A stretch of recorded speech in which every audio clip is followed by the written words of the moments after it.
Grand Rising, how's everyone doing today?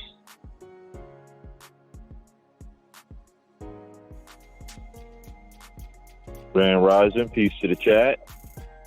Glad everybody caught that cab this rising. Give us some ones if y'all can hear us okay. Put the ones up.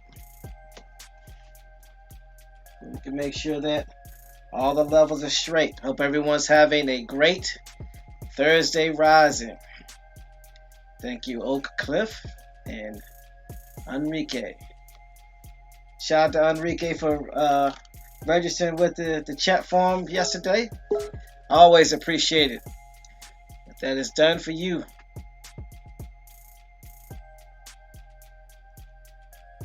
Chat is done for you guys, ladies and gentlemen. So what's going on, Bones? How you doing, bro?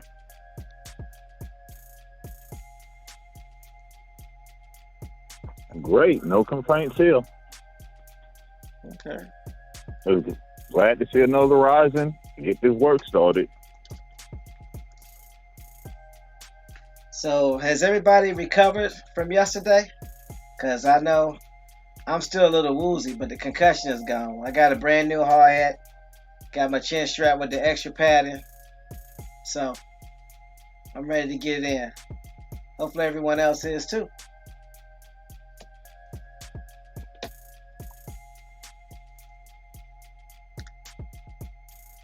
So I want to say grand rising to Lady J, grand rising to David Coy, grand rising to Mechadon 1, grand rising to Carrie Bay, grand rising to Oak Cliff, grand rising to Enrique, grand rising to Afua Jones, Prince William County representing. Let's see, did I miss anybody? Grand rising to El Boria. Hope all is well.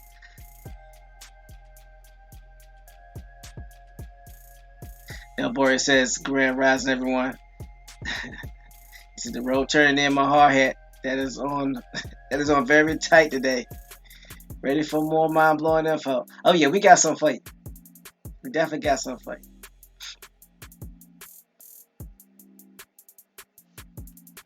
So, trying to get this mic adjusted.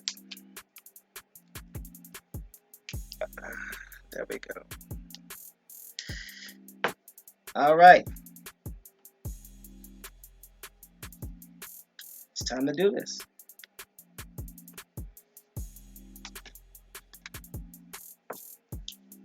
Like we do about this time.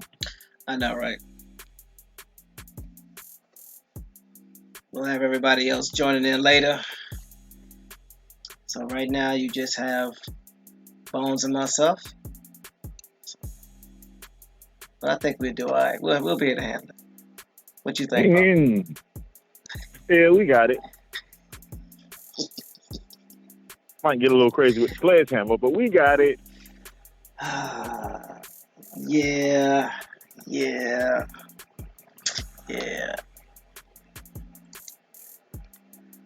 So, as always, I think we need to put a headache disclaimer.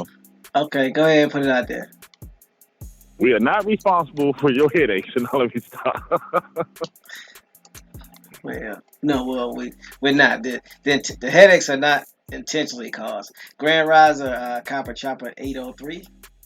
Glad you can make it. Also, Grand Rising to the new subscribers. Grand Rising to the new subscribers. Grand Rising to those who are just listening and relaxing and soaking up the information. We know that you can hear us, and just because we don't see you posting in chat does not mean that we know you're not listening.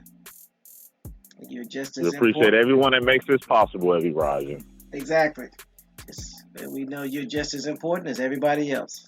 And in the event that you choose to come in and chat, that'll be great. And also don't forget to register for the forum. That's where we start placing all our links for the show. And for those that already registered, you already knew what we were going to be talking about today. So what we're trying to do, we're putting ourselves in a position to where we have sort of like a playlist at least 24 hours ahead of time so everybody will know. And what that does is that gives you an opportunity to do some research first. And then if you have some stuff that you would like to add in, either through by posting it or calling, I mean, you could do that as well.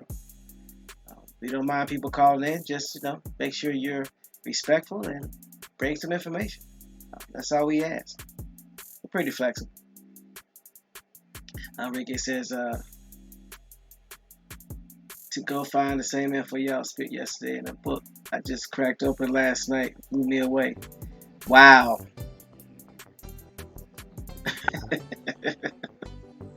That's what's up, Enrique. and that's a great thing about what we try to do. We try to put people in position to where they can go do the research, right? And it's good to hear when the information is on point, but we also would like to hear when the information doesn't line up and where you got it from too, because it's not it's not about people agreeing with us. Again, we want to make sure we get it right. It's not about us being right. We want to make sure we get it right. Grand Rising, Mr. TJ. Hope all is well. So, we appreciate people telling us, the stuff that they find is great. It was very helpful. But if any time that we put some information out there that is inaccurate or doesn't match with what you've seen, please post it because we would like to see it. So, I just want to put that out there.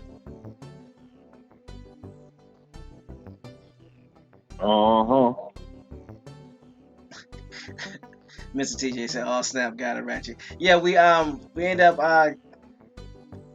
giving some more ratchets out. So there'll be more ratchets handed out. Ratchet, ain't they called ratchets? Wrenches, man. There go Mr. TJ, got me all messed up.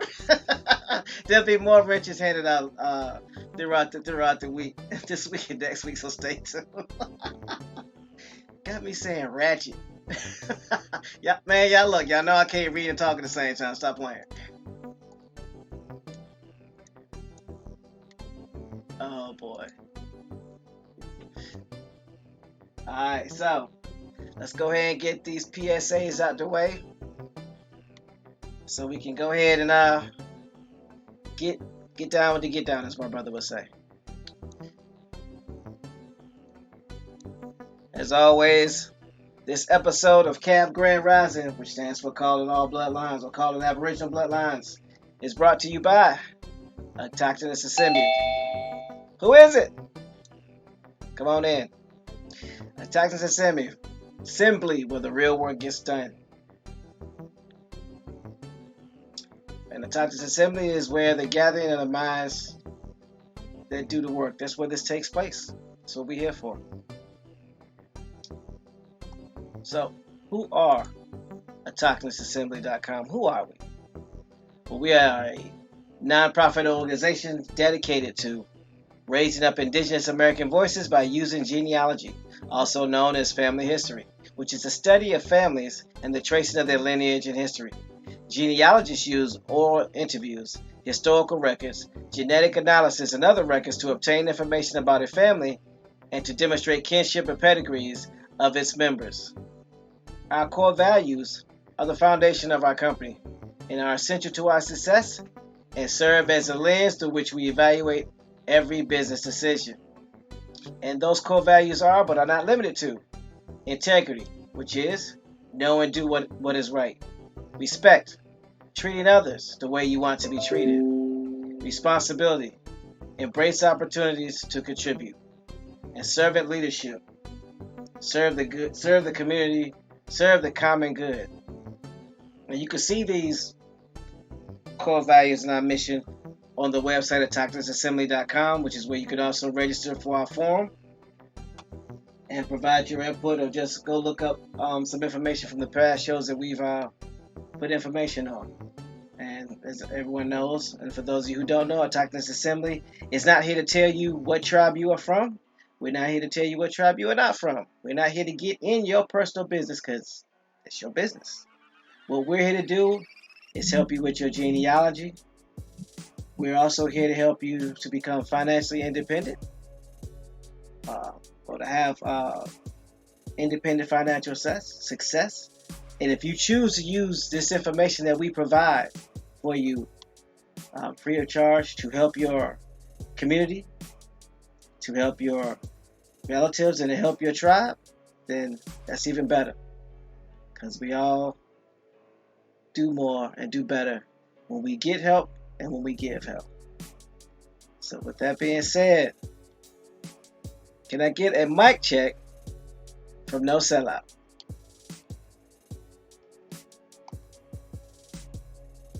No? Okay.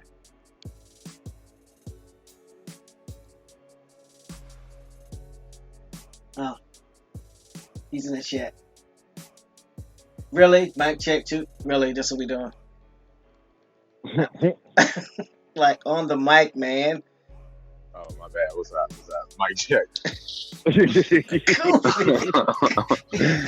My bad. I ain't mean to waste your time. Mic check 2212. What's up, y'all? Peace, everybody. I thought you could hear me from here. I was typing loud. You know what? Trying to be like TMH. Don't do that. My keys don't sound the same on the phone versus the keyboard, you know. Be better than me, bro. Be better than me. Yeah, be better. Yeah. Yeah. I think I'm good. My audio good. Am I coming in clear? Y'all can No Sellout. Well, is he good? Is he loud? Is he clear? Give us some ones if he Can is. you hear me? Here I go.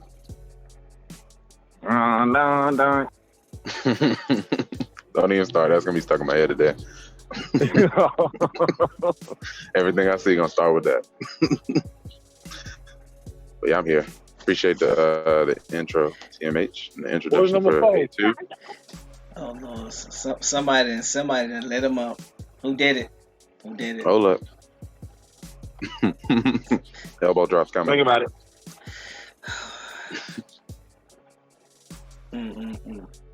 So you ready? You ready for the show? What's that? You ready to give these people what they came for? I would say so. Glad you are, because I don't know if I am. Why did I feel something? Something was behind that. Like, what? Am I ready? I don't know. Get the wheel. Get the wheel, No Sellout. Just get the wheel. I guess I will. Oh man. Let me go ahead and find. Look, I ain't even in the right form to pull up the information. That's how that's how it is right now. Here we go. It's coming up. Y'all got to work with me this rising. It's all right. It's Monday. It's okay.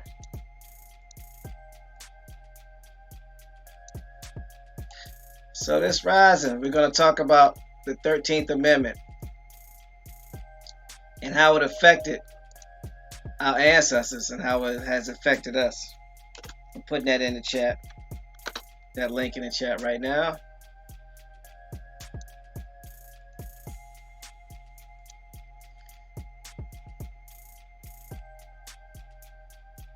And understanding that once the Emancipation Proclamation was signed,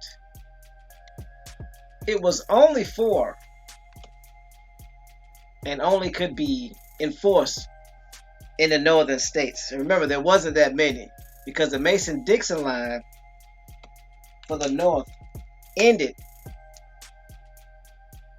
in Delaware. So that basically means from Maryland to Georgia was the Confederation or the Confederate. So you're basically talking from Delaware all the way up to Maine. You got to realize land-wise, mass and population-wise, those states were smaller, not just in size, but also in population. The majority of the population was down south. So it took 2 years for the Emancipation Proclamation to be signed after the initial Civil War started. The Civil War started in 1960. The Emancipation Proclamation got signed in 1862. So what they realized that they was getting their butts whooped. So they had to do something. So that Emancipation Proclamation freed the SLAVS. But you got to remember, who were the SLAVS? The Slavs were those individuals that were immigrants, with an I, that came over here from either Holland, England, France, and Africa, West Africa, and South Africa, Prussia, exactly. And then you have the new Slavs, the Dutch Slavs, the self-proclaimed Dutch Slavs that were our ancestors who did not want to move out west. They did not want to hassle with being titled as an Indian. So they were Slavs as well. So when the Emancipation Proclamation went into effect, these Slavs, which later became slaves in the 1788 definition change, or the spelling change, because it didn't change to 1788. So at this time, in 1760 something, they were still considered Slavs. That's why the time frames are still important. The term did not change to slave until almost 15 years later. So right now, the Slavs are still Slavs, and they're not slaves. Even though in the proclamation it says slaves. So check that out. That's kind of interesting. So with that being said, the Slavs are now in a position to where they could be free from either their indentured servitude or slavery. Grand Rising Ladarian Woods, glad you was able to catch the cab this rising. Peace. And with that, they had to escape the South to get to the North in order to not be Slavs anymore. Either indentured service or straight up prisoners on their own land after sharecropping. And after they got to the North and crossed that Mason-Dixon line, which deemed them free, then they were able to join the military or be free men and women of the North. Right? Uh-huh. And then they ratified the Constitution. And that's where stuff gets funky. So this is where we're at today. Now I wanted to give a basic recap so people coming in can know where we're at and what we're talking about. Because we're at a time point of our ancestors' lives where things have taken a drastic change, and where they thought they had a breather and they were not going to be harassed by the government. They didn't think they were going to be harassed anymore by the immigrants coming over and settling on their land. They thought they were straight. I bought my land. I'm a sharecropper now. All is good. Well, they got this thing called taxes now. And now these Indians, who are no longer Indians, mind you, they're black Slavs, self-proclaimed, with wooden bottom shoes and a Bible in their hand, basically dressed like they're going to church, like many of our people gotta remember why they self-identify as Black Dutch. It's because the Black Dutch didn't have to go west, like you just said. And the Black Dutch were immigrants. They came over here from either Europe, Holland, Russia, Prussia, France. We might as well say Europe, because Europe is all those countries.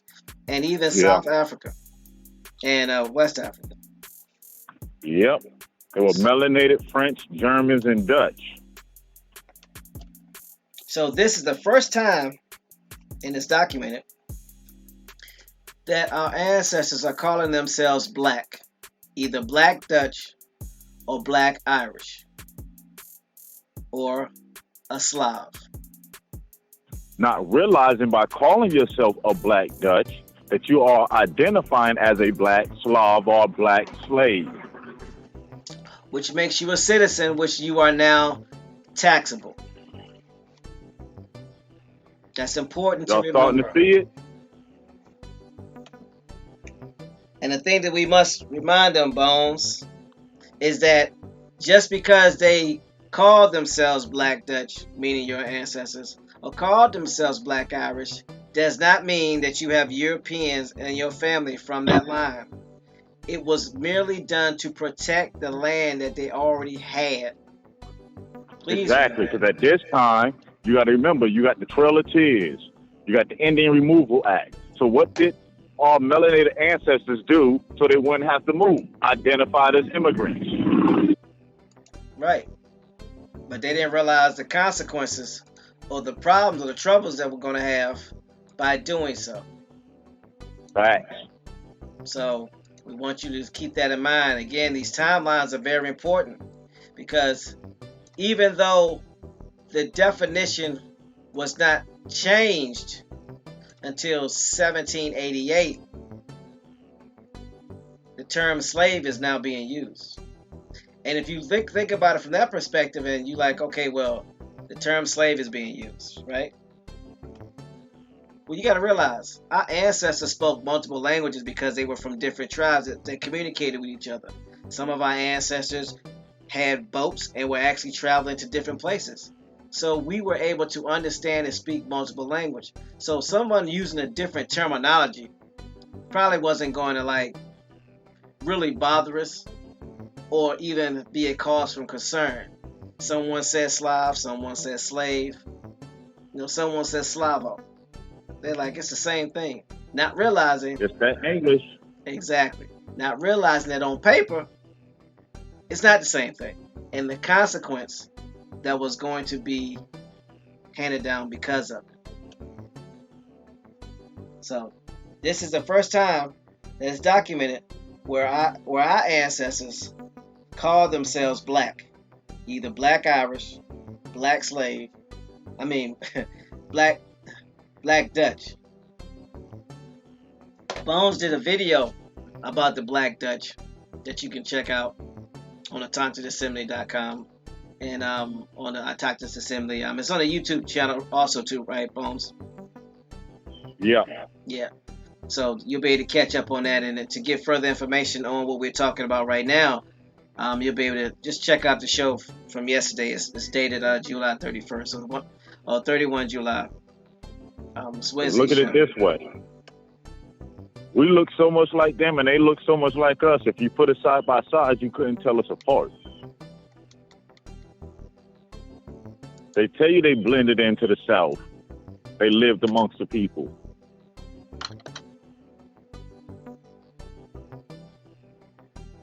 Something to think about. Mm-hmm. So what I'm going to do now, we're going to get y'all ready, send out a warning, then we're going to clear the blast area, then we're going to get it in. So, here we go.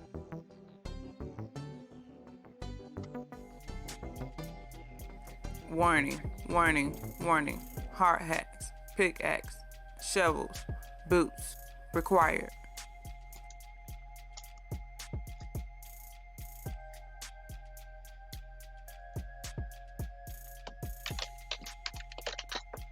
Y'all heard that, right? Y'all got y'all gear? Y'all strapped on? Well, we may need that sound effect with some sirens and some flashing lights. I'm just saying. No problem.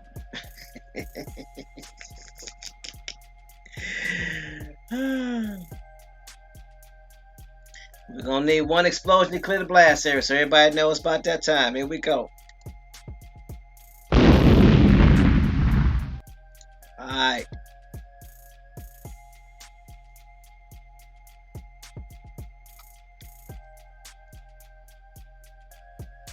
So what I pulled up was a wiki page to the 13th Amendment that's going to break it down. I want to find the actual amendment itself because I want to be able to read it, because I think by reading it, it will give you a better perspective from what they mean when they say what they say. So if someone can look that up and post it in the chat, that'd be great. I showed up didn't do it yesterday. Grand Rising, that boy Wig. Please correct me if I didn't pronounce that right. Grand Rising. Glad you made it and caught the cab this rising. We're right now looking at the 13th Amendment to the United States Constitution and how it handed up our ancestors and how they end up becoming these black slaves everyone's talking about. So, as we said earlier, when the Constitution was signed and ratified,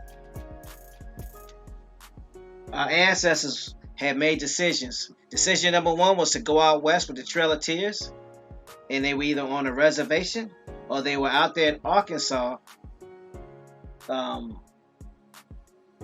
growing wealthy, working with their communities in what they was called then the Negro Wall Street. And they were not only doing it there, but they were doing it in other places. So while they were considered Black Dutch on the East Coast, they were Indians on the West Coast, still having their Negro Wall Street getting established. And they were doing the same things over here, because if you go to some of your metropolitan areas in your states, you'll see that we had already had freedmen banks and things of that nature. And a lot of times you go in those cities in the downtown areas, there's plaques. I know they have them here in Richmond, Virginia. They have them in Arlington, Alexandria. They also have them in D.C. So that Negro Wall Street in Arkansas was not the only one. I think, and I dare say, it was probably the least profitable. Because anytime they give us credit, they're not going to give us credit for the most successful. Let's be real. So with that being said, you have the Indians that are doing their thing either on a reservation or they're prospering in the streets as Indians on the West Coast. And then you have the ones on the East Coast that are being harassed for being Indians and trying to hold on to their land. And then you have the Indians who have self-determined themselves to be Black Dutch or Black Irish, because that would allow them to purchase land. Because remember, this time in the late 1800s, gold was discovered in Virginia, North Carolina, and South Carolina, and they probably was thinking that there was going to be a lot of gold in Georgia as well. So they needed to get the mountains of Georgia. Yep. So they needed to get the Indians off the land. That's the reason why they moved them out west. But you had those that didn't want to go, and so they knew that if they decided or declared that they were Black Dutch or Black Irish, they could keep their land and not move. So this is where we find our ancestors at in the signing or ratification of the United States Constitution. So hopefully there's a better understanding, and that that gap has been filled about where did the name come from? Why did our ancestors change their name, or who changed their name? We changed our names, and then the census took over from there. So it's not a large stretch to go from Black Dutch and Black Irish, which are nothing more than SLAVS, because we covered that on Monday show or Tuesday show. So if you're a Black Slav, right, then they put the E on in 1788. Then you're already a slave. So they already use the terminology. And now translation, black slave. Black slave is the translation. And I just found a mistake that I made. So 1788 is when they changed the spelling of Slav to slave, right? So now we're already in the 1800s. So this has already been 100 years. So let's think about that.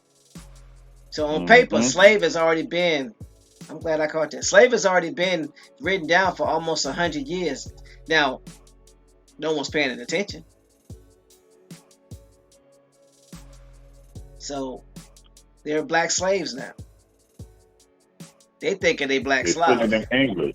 And this, you have to remember this, they're writing it in English. English is the language of the law on this land. Came to the law, everything written in English. Yep. Don't care what language you speak or write. When it comes to the law, it's in English. And then it's in a Latinized form of English at that. So I'm gonna go ahead and read up on this. How the 13th Amendment, according to the United States Constitution, the impact it had according to Wikipedia. Remember, Wikipedia is a source. It's not the source. And it's not the only source. And the great thing about Wikipedia are the sources are always at the bottom. So this can be cross-referenced and cross-checked, and we will be looking at the actual Constitution to give you a better feel of what it means when they said what they said. But just basically want to give you an overview with this. So let's go in. So it says the 13th Amendment to the United States Constitution abolished slavery and involuntary servitude, except as punishment for crime. Why is that important? So how did it abolish something if there's an exception? They made an addendum. That's what that's called. It's called an addendum. And if you think, that. So think about it. If you look at the word amendment, it's the same thing as an addendum. You've made a change to an article in the Constitution.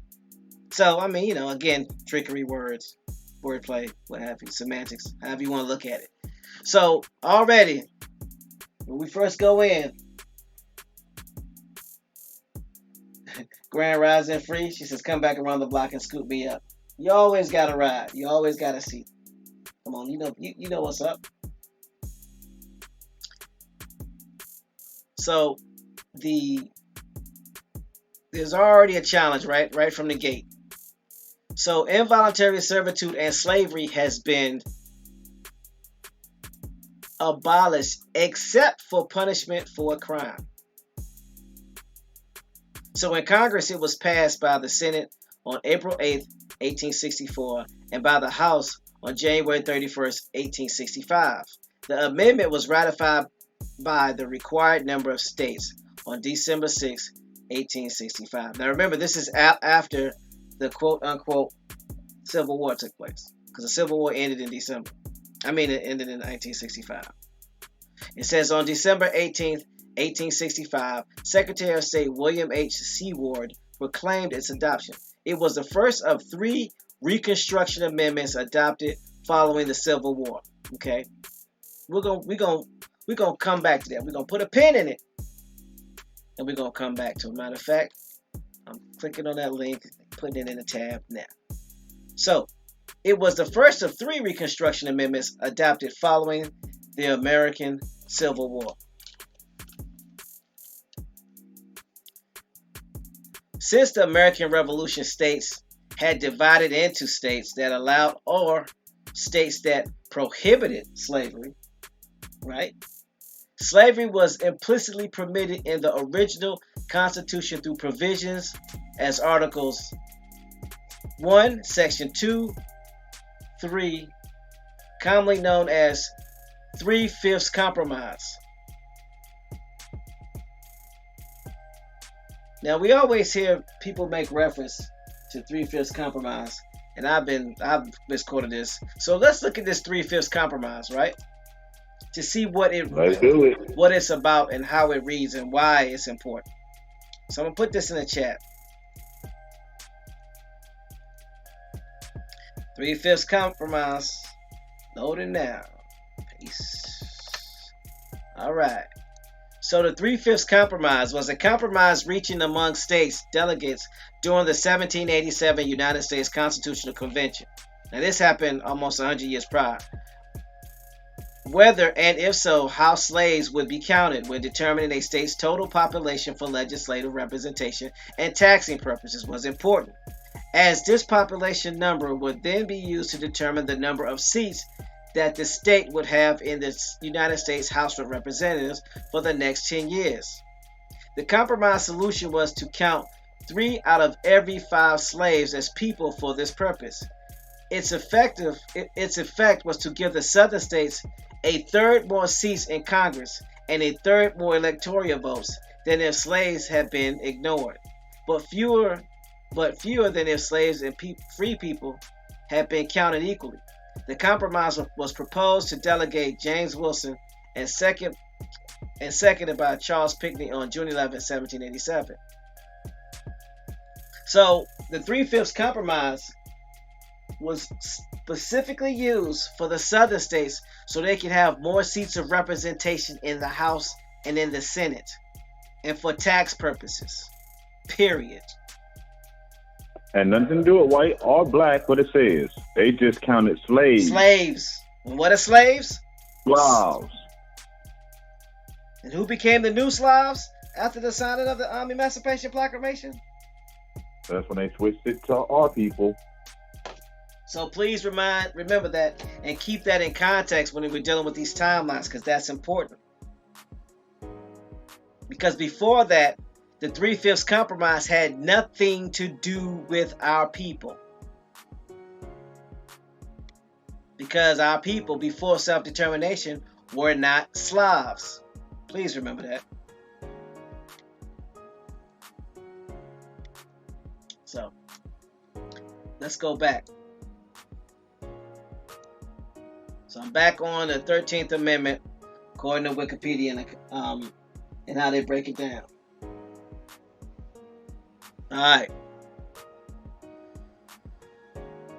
And the Three-Fifths Compromise detailed how such enslaved population would be factored into its total population count for the purpose of appointing seats in the United States House of Representatives and direct taxes among the seats. Though many slaves had been declared free by President Abraham Lincoln in 1863, Emancipation Proclamation, their post-war status was uncertain. And why was their post-war status uncertain? Because depending on where they lived and where they bought land, it might not count. On April 8th, 1864, go ahead, Bones. No, just answering Ladarian's question real quick. The honest reason for that, Ladarian, is because people take information from what they was told.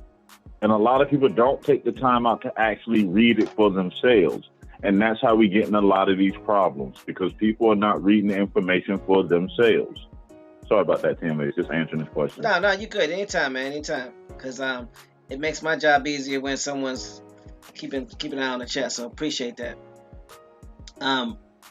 So yeah, he's right. And we also have to remember now, our ancestors who decided to call themselves Black Dutch and Black Irish, which are now Black Slavs and now Black slaves based off of the changing of the spelling, they are not considered three-fifths. They're considered citizens.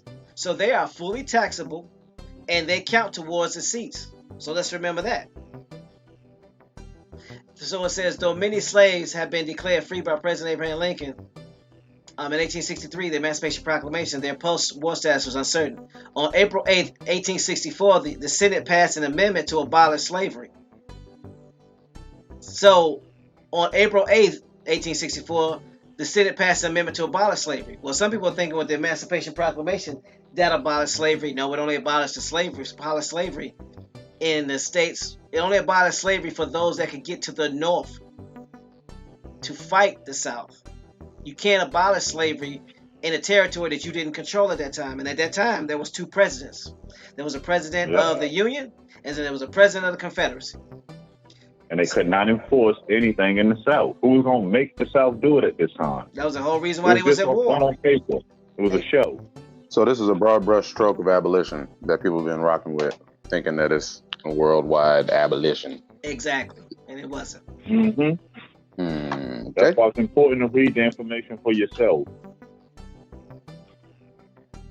So you know. So then it goes on to read, after one successful vote and extensive maneuvering by the Lincoln administration, the House followed suit on January 31st, 1865. The measure was swiftly ratified by nearly all northern states, along with a sufficient number of border states up to the death of Lincoln. But approval came with President Andrew Johnson, who encouraged the Reconstruction Southern states of Alabama, North Carolina, and Georgia to agree, which brought the count to 27 states and caused it to be adopted before the end of 1865. Okay.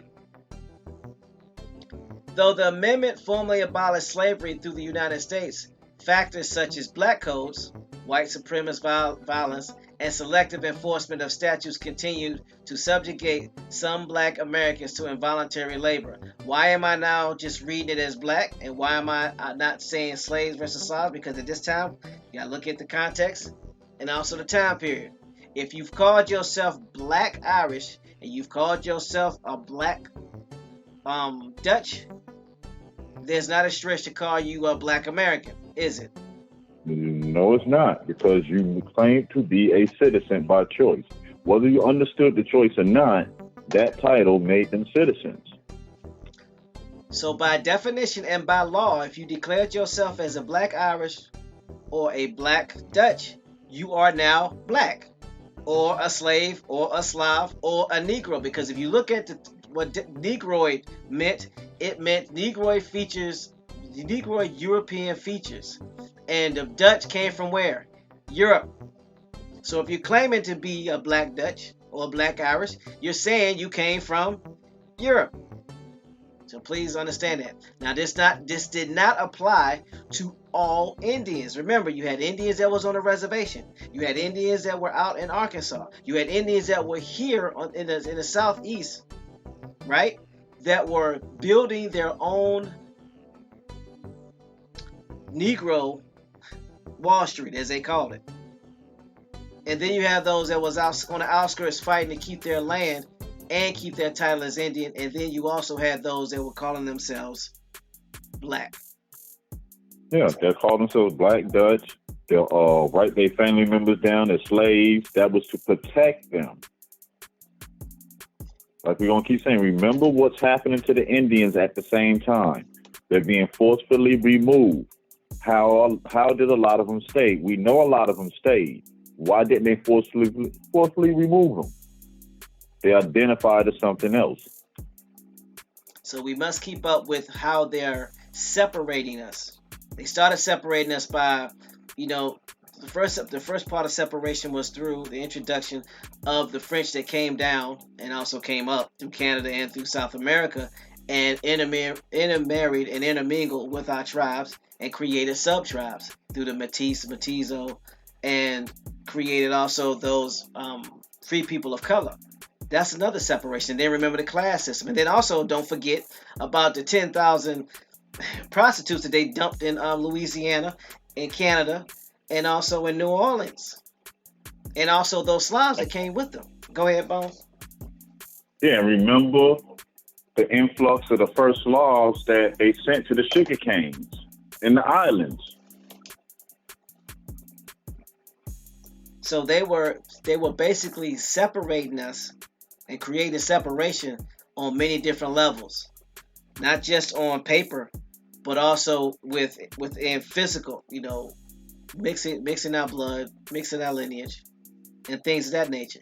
And we were willing participants. Ain't nobody come over here and take nothing from nobody. Please believe that. Just like somebody coming on your porch right now, and if it's an even fight, you think you're gonna just let somebody take your child or take your wife? That ain't happening. So, I'm gonna continue. That's free.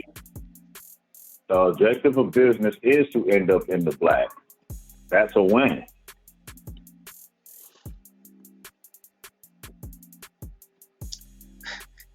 Exactly.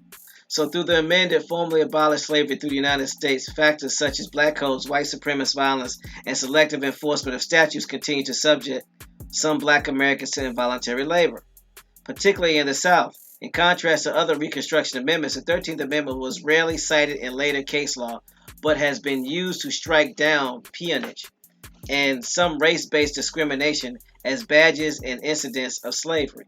The 13th Amendment applied to the actions of private citizens. Check this out now. The 13th Amendment applied to the actions of private citizens, while the 14th and 15th Amendments apply only to state actors.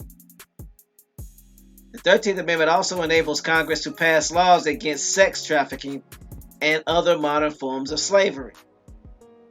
So why would the 13th Amendment why would the 13th Amendment enable Congress to pass laws against sex trafficking and other modern forms of slavery?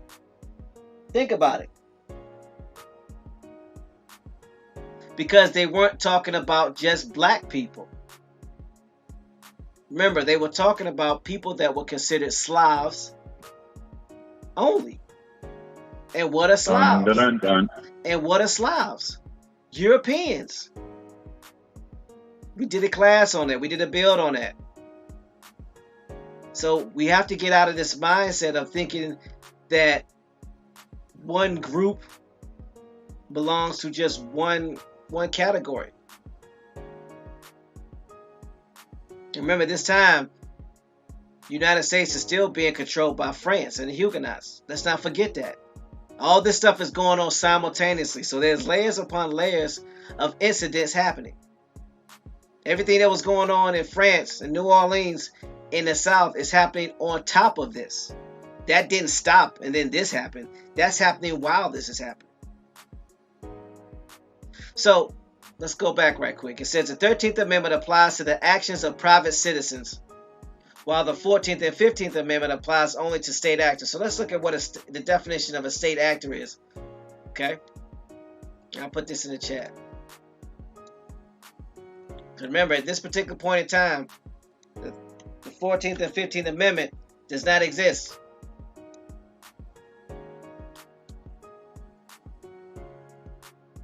State actor. The United States law, a state actor is a person who is acting on behalf of a governmental body and is therefore subject to regulation under the United States Bill of Rights, including the First, Fifth, and 14th Amendments, which prohibit the federal and state governments from violating certain rights and freedoms. Though the term would seem to include only persons who are directly employed by the state, the United States Supreme Court has interpreted these amendments and laws passed pursuant to them to cover any persons who have only an indirect relationship with the government. Controversies have arisen, for example, over whether private companies that run towns, the town company, and prisons, traditionally state functions, can be held liable as state actors when they violate fundamental civil rights. This question remains unresolved. I'm going to say that again. This question remains unresolved. But the Supreme Court has held private citizens to be liable as state actors when they conspire with government officials to deprive people of their rights. So let's look at this. Let's look at this. A state actor is a person who is acting on behalf of a governmental body and is therefore subject to regulation under the United States Bill of Rights, including the First, Fifth, and Fourth Amendments, which prohibits the federal and state governments from violating certain freedoms. Question, TMH. Go ahead, boss. Would that apply to the Indian representation, the chiefs, and the Indian councils that were a government working with a government? Would this be stripping them? Just a question. It could be stripping them, and it also could be implicating them, and it also can be protecting them, depending on how it was interpreted. Because here's a key word. Mm-hmm. It said through the terms. It says though the term would appear to include only persons who are directly employed by the state. The United States Supreme Court has interpreted these amendments and laws passed pursuant to them to cover many persons, not all, who have only an indirect relationship with government. So that would be your tribes. So if you have an indirect relationship to government, that means you are a partner with the government. Your tribes. You may have some governmental benefits, but you are not the government, or you are not an employee of the government. That's why they say controversies arose, for example, over the private companies that run towns. A town is not beholden to the government. A town has its own constitution and bylaws. A town is its own corporation. It's a partner. It's indirectly partnered with, or has an indirect relationship with the government. And the prisons at that time. If I'm a tribe that was settled on reservation land carved out by the government, that puts me in direct partnership with the government, doesn't it? Yeah, it does. Based off of the interpretation, because they have latitude.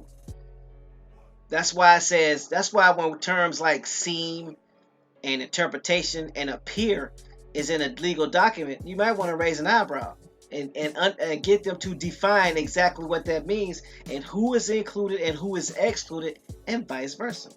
That's why UTMH. I was about to ask you about that.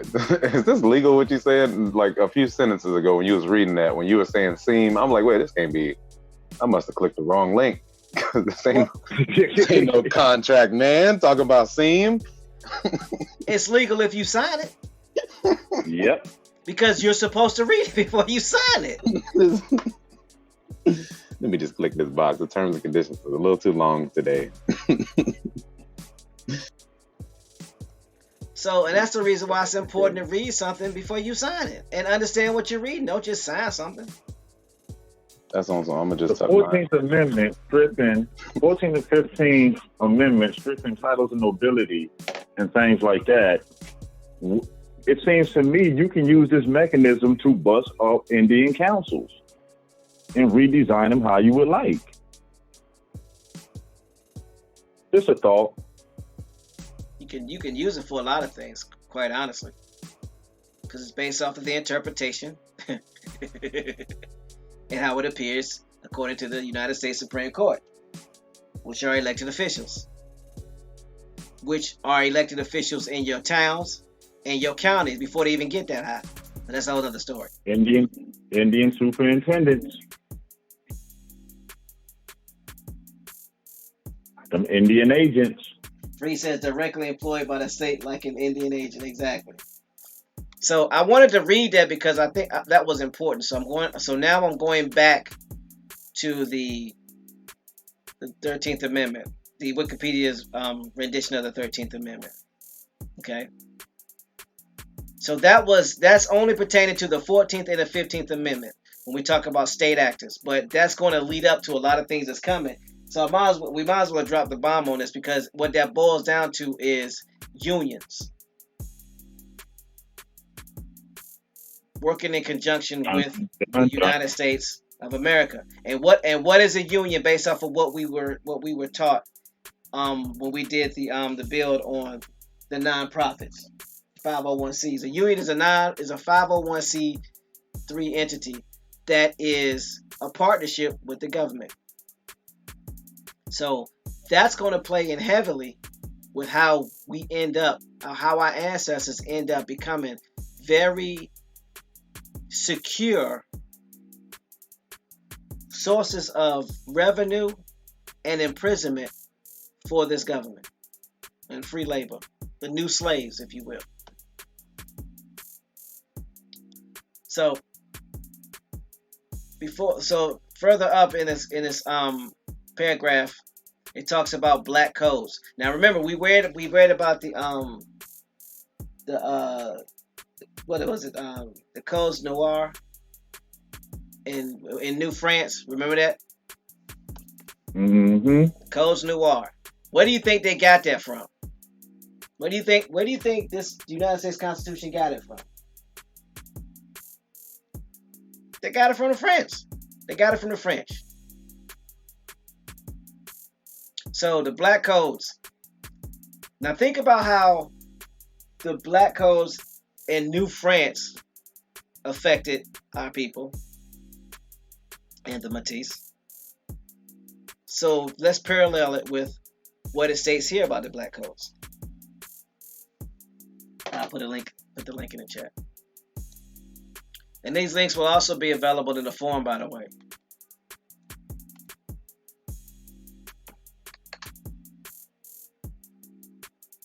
All right.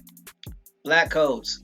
Black codes were passed in 1865 and 1866 by southern states in the United States after the American Civil War in order to restrict African Americans. That term is now viable because there were some Black Dutch that came by way of Africa.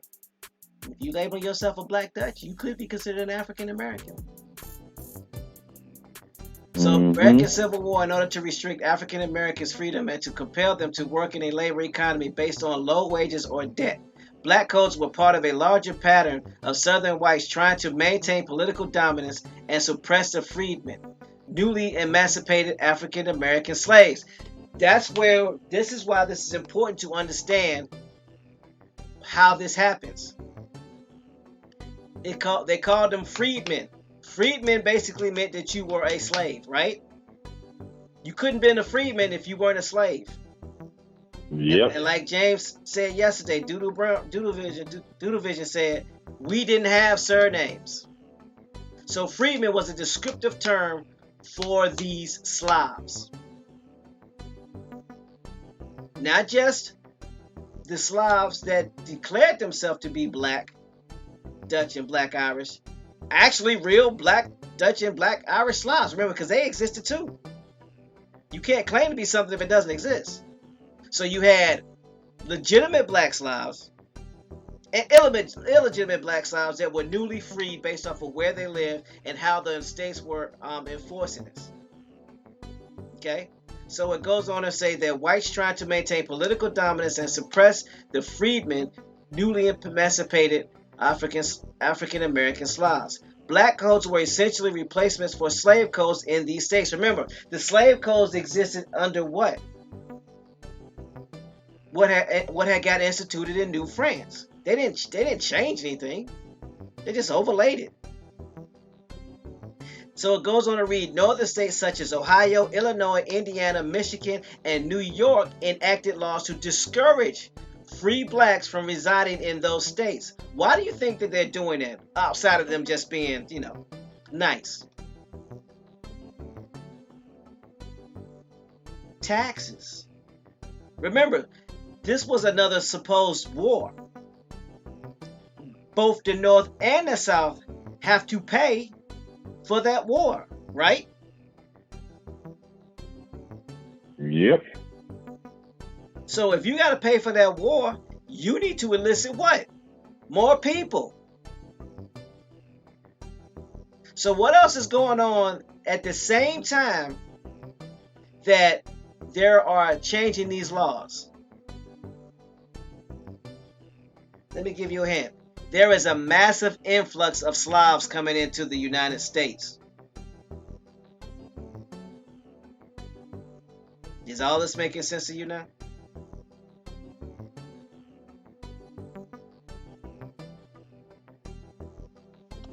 And we'll touch on that. Just the people to make room for their people. Exactly. War is expensive, even if it's not a real one.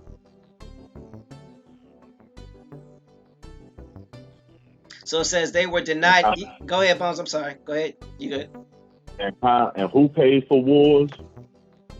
Taxpayers. Taxes from the citizens. Taxpayers. You see why they would throw everybody in and start making any and everybody a citizen real quick? Exactly, Free. They have to pay for the Reconstruction of America because they got to bring in new money. How do you bring in new money? Immigrants. The same way they've always done it. Nothing has changed. Just the titles. So it goes on to read, northern states such as Ohio, Illinois, Indiana, Michigan, and New York enacted laws to discourage free blacks from residing in those states.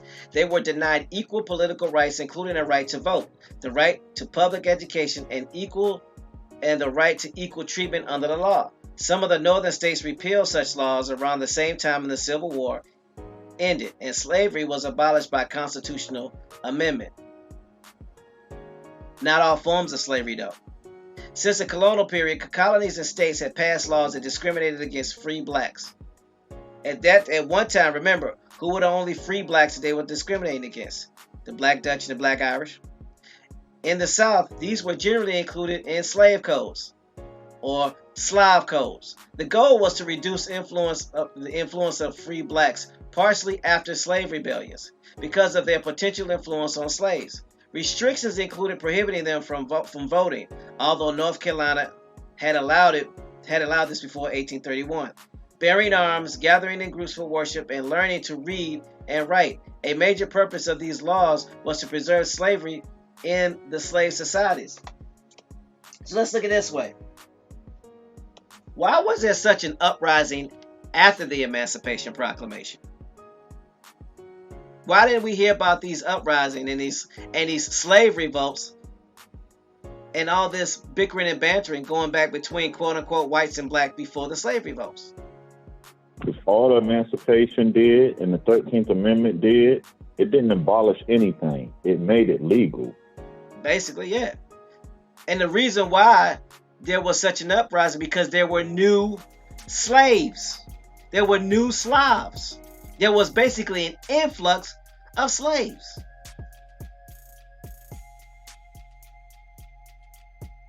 So you take millions and millions of people who are declaring themselves to be Black Dutch and Black Irish, who were once Indian, and now they are self-determining themselves to be slaves.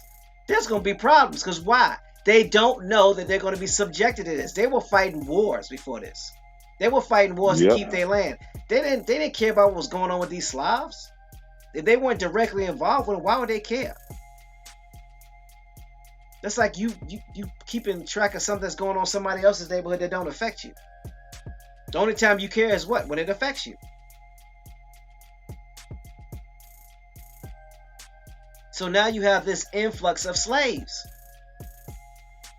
SLAVs had already been here. Hundreds of years. Some of them we brought over here. We brought some of them over here to protect against religious persecution, aka Huguenots. So they were already here. But there was an influx of new SLAVs, new slaves. And what you're going to see is there was a switch. So when they talk about Atlantic, what is it called? Transatlantic Slav trade. If you take off the E and say it how it is, it gives you a better perspective on a Slav trade. What is a trade? Think about it. Trade. What did they trade? Places with you. Titles. Trading places. Remember, 14th and 15th Amendment took your titles away so they can give them to somebody else. And that was only made possible because we were self-identifying as Black Dutch and Black Irish, which were Black Slavs, which eventually came what? Black slaves. That's why when you look at the history, and it's easier to break it down now, how come when you look at history, sometimes you see the term slave, and then you see the term black slave like 2 paragraphs down? Because they're not the same people. The black slaves that they were talking about before the Trail of Tears were actually Black Dutch and Black Irish, or Black Slavs that came over here, either willingly or unwillingly, because they were escaping religious persecution as well. We can't forget about that. A lot of them were Huguenots as well. So forgive me if I'm beating a dead horse, but we have to break this spell. We have to make sure you understand what's being said and why it's being said. And we can't get upset because they use the term black. You can't get upset. Well, you can, but it's kind of futile if you think about it. You calling our ancestors were calling themselves Slavs to protect their property. So they literally jumped out of the frying pan into the fire. So I'm continuing reading on the Negro codes.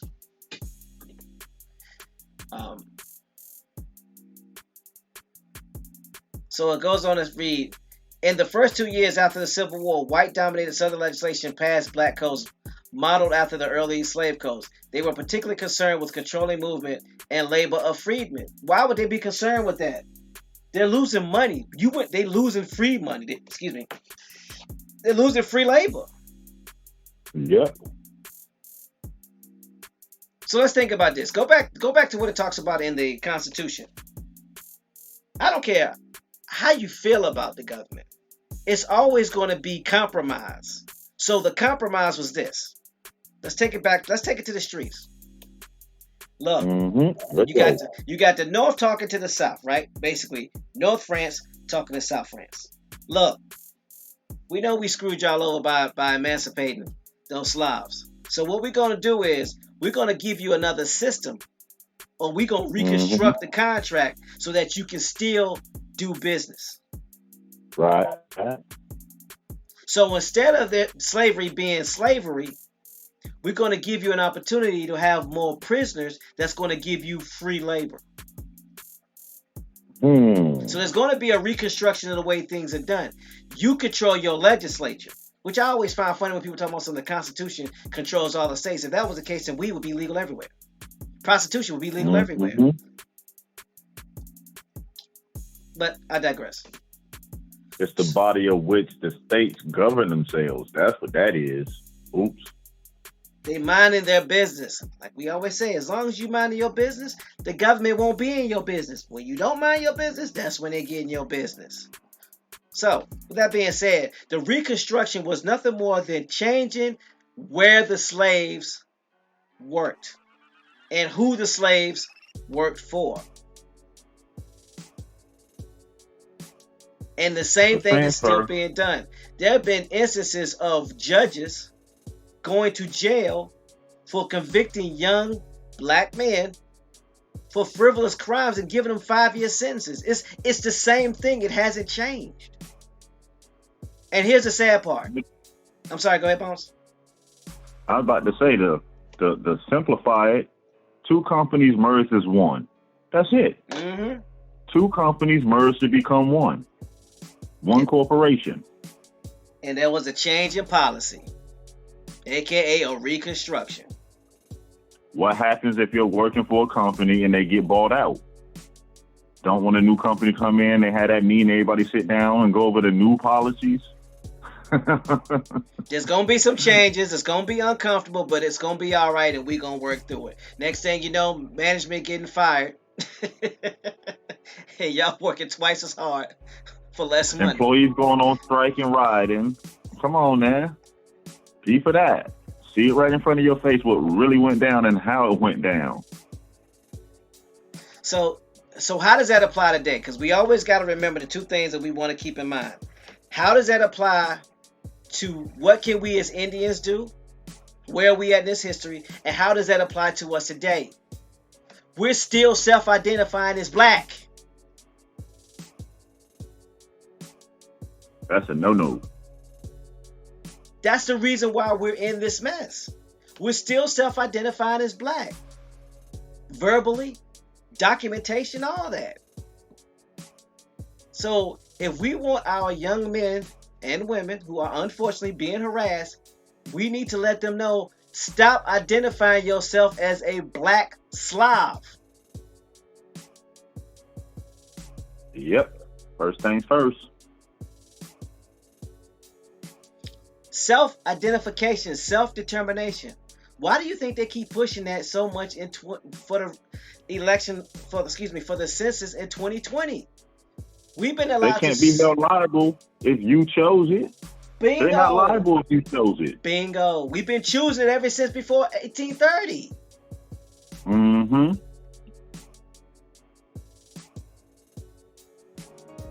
So at the end of the day, when people say, well, what should I put on the census? Anything that does not put you in the black Slav category. So let's look at this. Let's use sense. Okay. Who are the Slavs? What terminology can you use that's going to continue to allow you to be a Slav and be under this treatment of being a black Slav?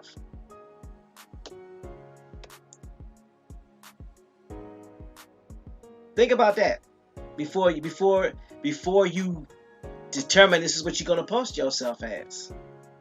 Remember, majority of the terms that we use to classify ourselves as indigenous are French words. So it doesn't matter if you're calling yourself Aboriginal. It doesn't matter if you're calling yourself indigenous. It doesn't matter if you're calling yourself autochthonous assembly. It doesn't matter. Those are French words. So the question is, go ahead. No, just being funny. Oh, I get it. Wait. So the question is, and Free said it perfectly, who are you? Are you a Black Dutch or a Black Irish? Because if you are, then you Black. You are African American by definition. If that's not you, then you need to find out who you are. Because Black Dutch and Black Irish have a lineage. They have a genealogy. They tie back to a people, Slavs, from Europe. If you're claiming Aboriginal, then if you're not Canadian and you don't tie to some of those tribes up there in Canada, you might want to be more specific.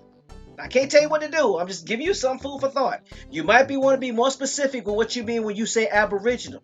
And when you say Aboriginal in Americas, you're covering the whole continent of America from Canada to south of Brazil. GMH, if I may, paint a picture real quick. Go ahead, please. To show you and to remind you, there's a remnant of everything.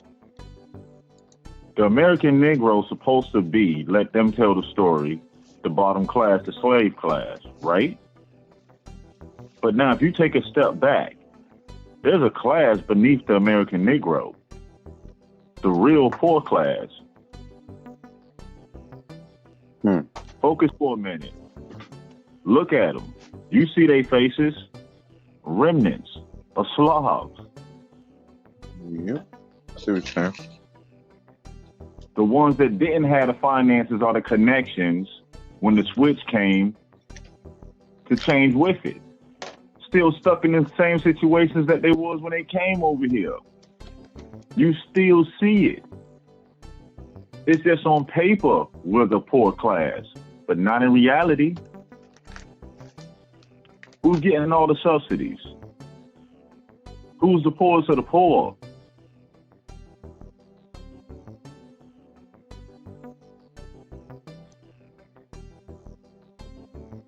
And it's all around us.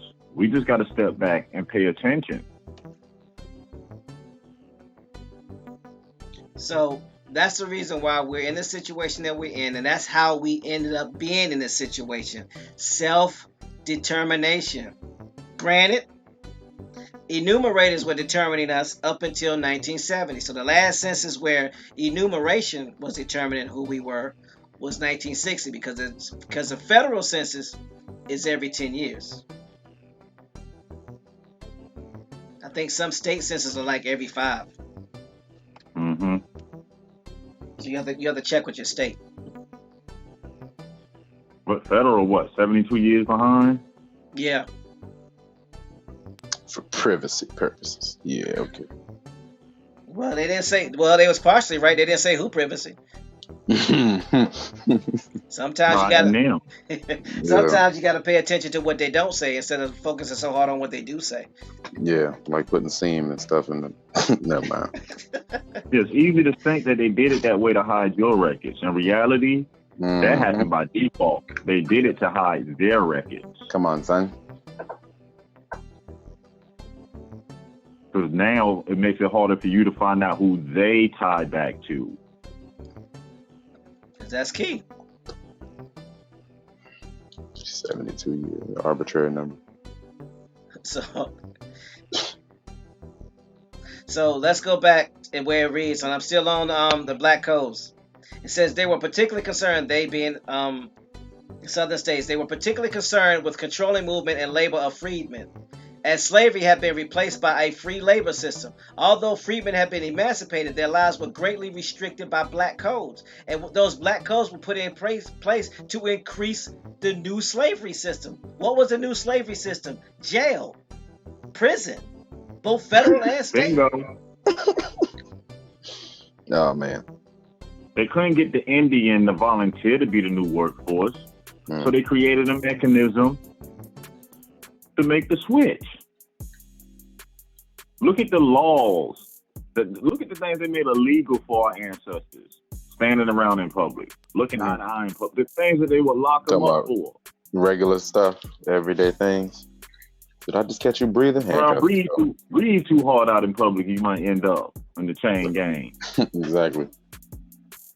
But again, it was only done where? In the southern states. It wasn't like that in the northern states. Nope. Because you have to remember, during the Indian Wars, they could never penetrate the South. This is how they penetrated the South. This is how they fought the South. They could never fight the South with a straight up war and take it over. They used policy, the pen, to conquer the South. And I mean, and not to be funny and not to say it this way, but I mean, this is history. So, I mean, it is what it is.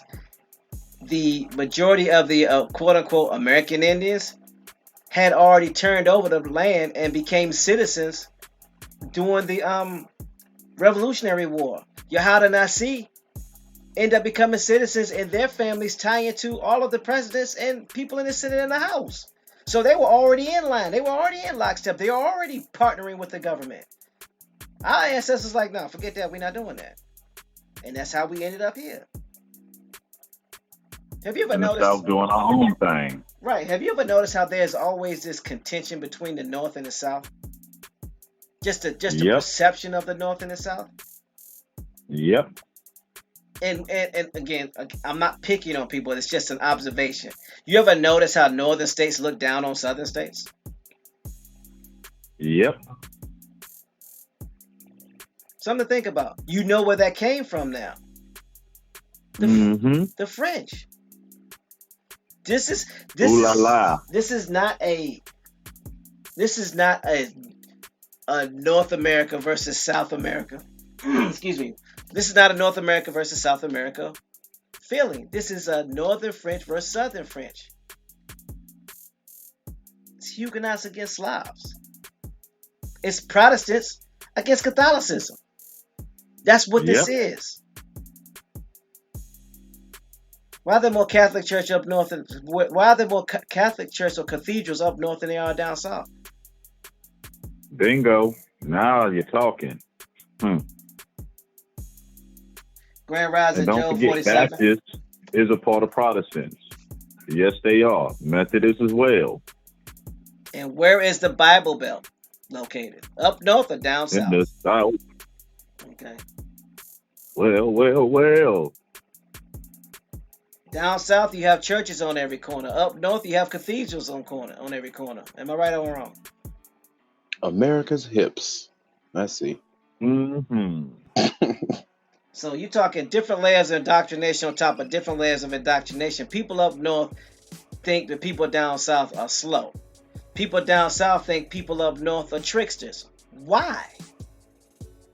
Go back to, as Bones always says, go back to the debate or the confrontation between the Huguenots, who were French Protestants, and the Catholic Church. They didn't believe in what they were doing. They thought they were being, let me hear think if you've heard this term before. They thought they were being slick, saying one thing and doing something totally different. Who does that sound like the South accused the North of doing, right? Slick talkers, fast. City flickers. Exactly, same thing. The sense that you're speaking with is a little too common, sir. What's going on? Hey, break it on down. So we have to look at this from a different perspective. Everything that we've been taught is wrong. Everything. They start history with England, when the French been here for thousands of years. Yep. But really, what is England? England is nothing French more than Protestants doing business as English. AKA New Coat.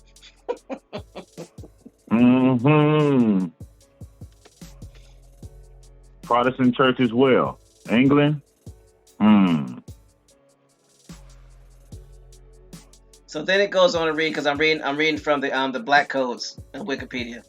I'll go ahead and drop the text in the chat again.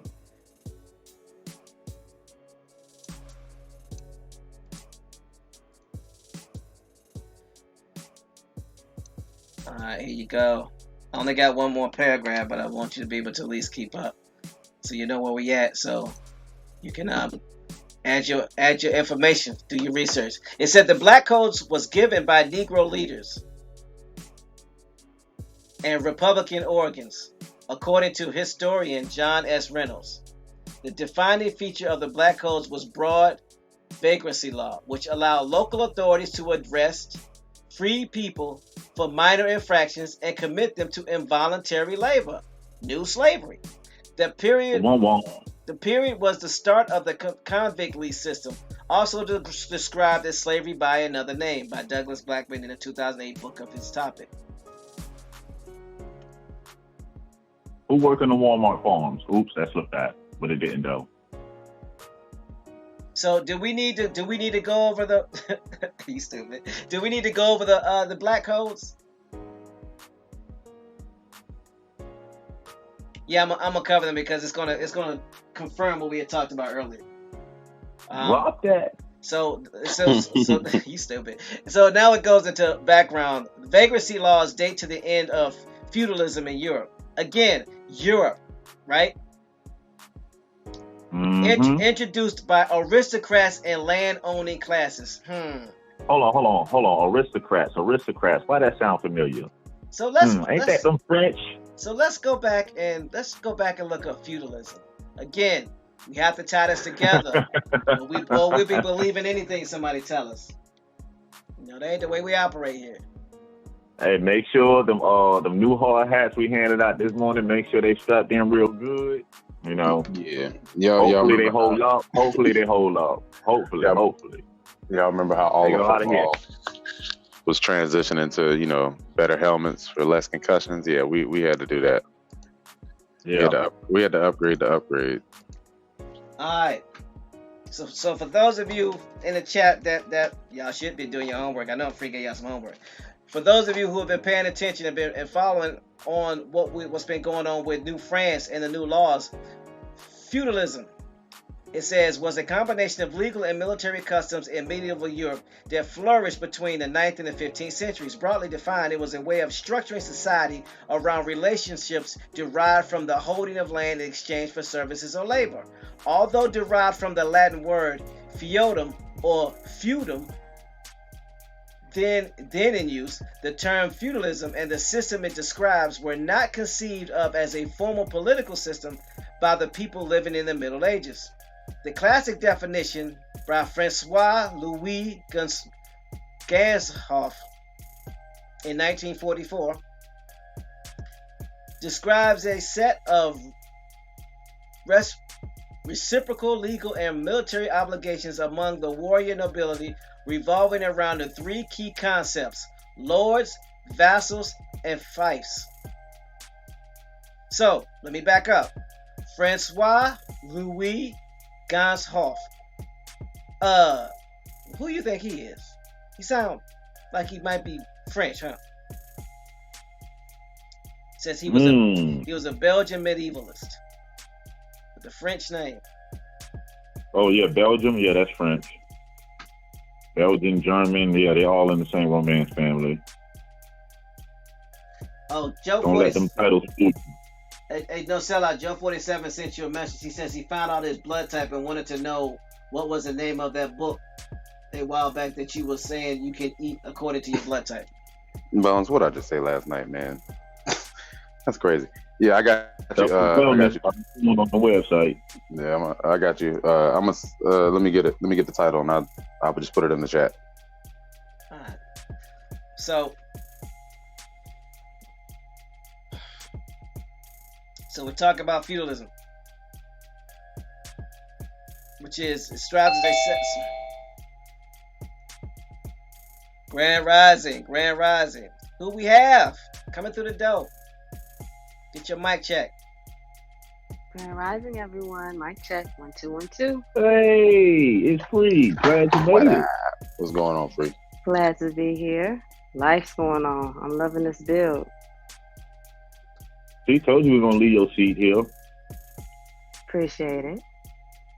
So you know where we at, right? We're talking about the French influence on feudalism and how it's being used to dictate the black codes in the South. I'm here for it. Let's go. All right, let's get it. So it says a broader definition of feudalism as described by Mark Bloch includes not only the obligations of the warrior nobility, but also those of all three estates of the realm: the nobility, the clergy, and the peasantry. Bonds by mannerism. Mannerism. This is sometimes referred to as a feudal society. Since the publication of Elizabeth A. R. Brown's The Tyranny of a Construct, and Susan Reynolds' Fiefs and Vassals, there has been ongoing inconclusive discussion among medieval historians as to whether feudalism is a useful construct for understanding medieval society.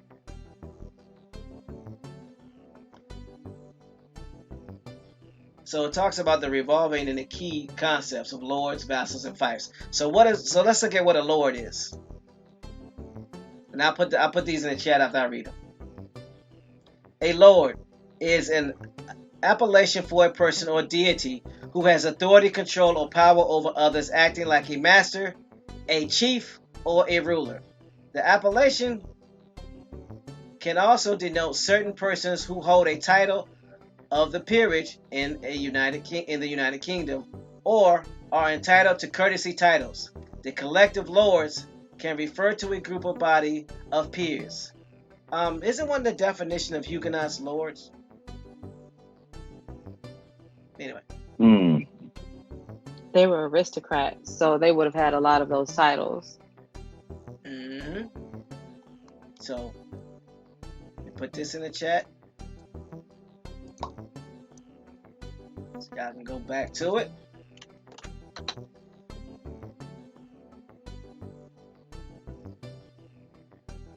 So let's see, what's the next one? Vassals.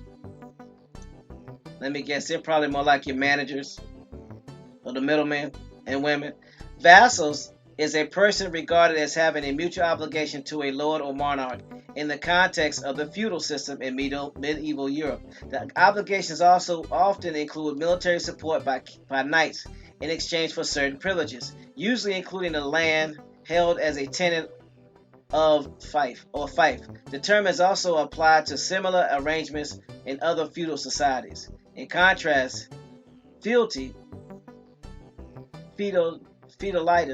was sworn unconditional loyalty to a monarch. Then it goes on to say that a fully developed vassalage, the lord and the vassal would take part in the commendation ceremony composed of two parts, the homage and the fealty, including the use of Christian sacraments to show its sacred importance. According to Einhard's brief description, the commendatio,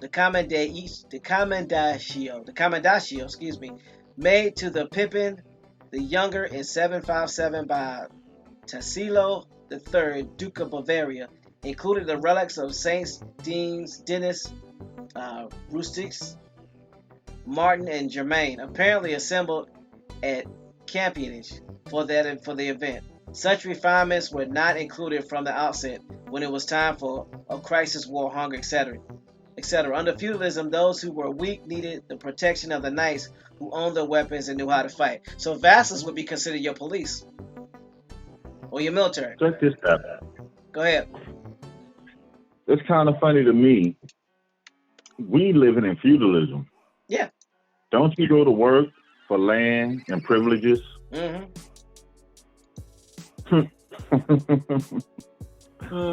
sure do. And the way that vassals are sounding, right? The way vassals are sounding to me, it's kind of more like franchise owners, where you have to pay into the actual company, the parent company, and then you also have the responsibilities to make sure that the franchise is running up to par according to what the parent company denotes. So of course you have to have even like a sense of security and whatnot. A lot of these strip malls, like they have like the little strip mall security, blah blah blah. So to me, that's what it sounds like. Okay, so this may help you, and it might add to what you're saying. It said a fief, not to be confused with fife dog, rest in peace, was the central element of feudalism. It consisted of heritable property or rights granted by an overlord to a vassal who held it in fealty or in a fee, in return for a form of feudal allegiance and service. usually given by the personal ceremonies of homage and fealty. The fees were often lands or revenue producing real property held in feudal land tenure. These are typically known as fiefs or fiefdoms. However, not only land, but anything of value could be held in fee, including governmental office, rights of exploitation such as hunting or fishing, monopolies in trade, and tax farms. It's like a trust to me. Mm-hmm. That sounds like like the property owner. Mm-hmm. So you can see like how all these people or entities would be working in tandem. The system of commerce that we live in today. You're reading about it now. Nothing new under the sun. And then they have what they call the nobility.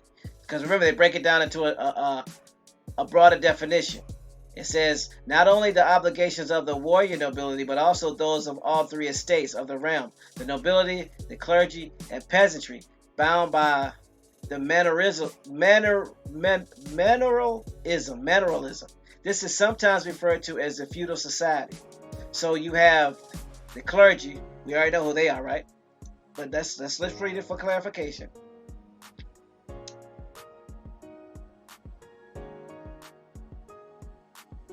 Are formal leaders with established religions.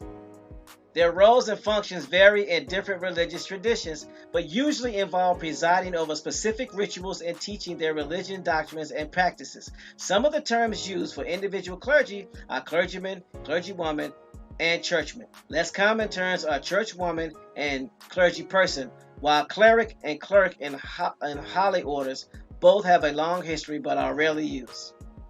In Christianity, the specific names and roles of the clergy vary by denomination, and there is a wide range of formal and informal clergy positions, including deacons, elders, priests, bishops, preachers, pastors, ministers, and the Pope. In Islam, religious leaders are often known informally or informally as an imam, qadi, mufti, mufti, mullah, and ayatollah. In Jewish traditions, a religious leader is often a rabbi or hazan. So, out of all of those titles, why would they rarely use cleric and clerk? You find those in Africa. Mm-hmm. Where do you also find those terminologies? Whether they're always saying there's a separation, correct? Bones. Yeah, they moved them out and they went to the courthouse. Mm-hmm. Who has similar rights? I say this all the time. It's always clerk of courts or the judges, pastors in churches, and ship captain. All those three entities can marry you. Why is that? Why those three? Mm-hmm. And by design, all three are banks. They hold money. Ships, courthouses, and churches. Correct. And then you have peasants. I forgot to go over nobility, but I'll do that in a second. Grand Rising, Carlene McLean. Thanks for catching the cab this rising. Then you have the peasants. A peasant is a pre-industrial agricultural laborer or farmer with a limited land ownership, especially one living in the Middle Ages, under feudalism and paying rent, tax, fees, or services to the landlord. In Europe, peasants were divided into three classes according to their personal status: slave, serf, free tenant. Peasants either hold title to land in fee simple or hold land by any of several forms of land tenure, among them socage, quit, rent, leasehold, and copyhold. Colloquial sense, peasants often has a pejorative meaning and is therefore seen as insulting and controversial in some circles, even when referring to farm laborers in the developing world. As early as 13th century Germany, the word also meant villain, rustic, robber. Well, yeah, if you gotta survive, you're gonna steal, right? So I'll put this in the chat as well. We're breaking down feudalism. So who class system we got again? France.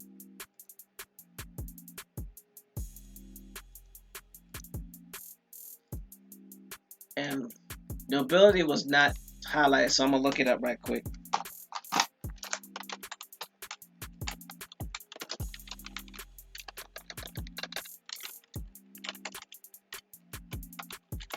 And we know who the original nobles are. Like, we just need to go ahead and make that clear and plain now. If there's any question about it, look at some of those shields, coats of arms that they have over there.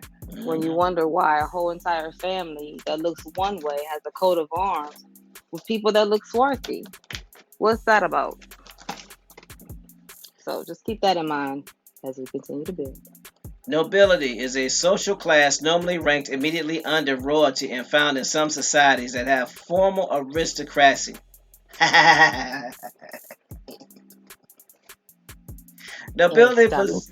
Aristocracy, thank you.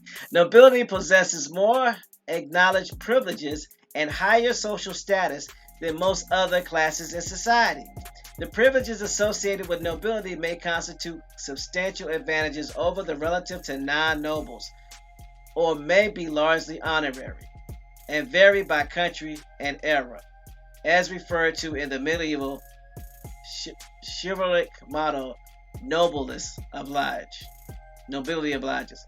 Nobles can also carry a lifelong duty to uphold various social responsibilities such as honorable behavior, customary service, a leadership position.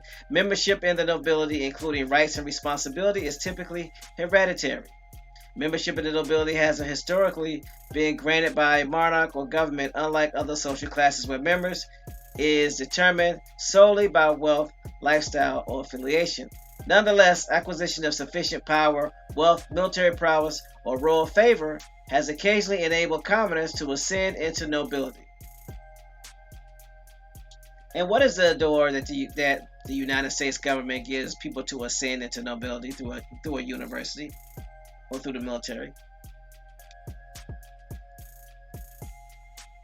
Fraternities, sororities, lodges, just saying.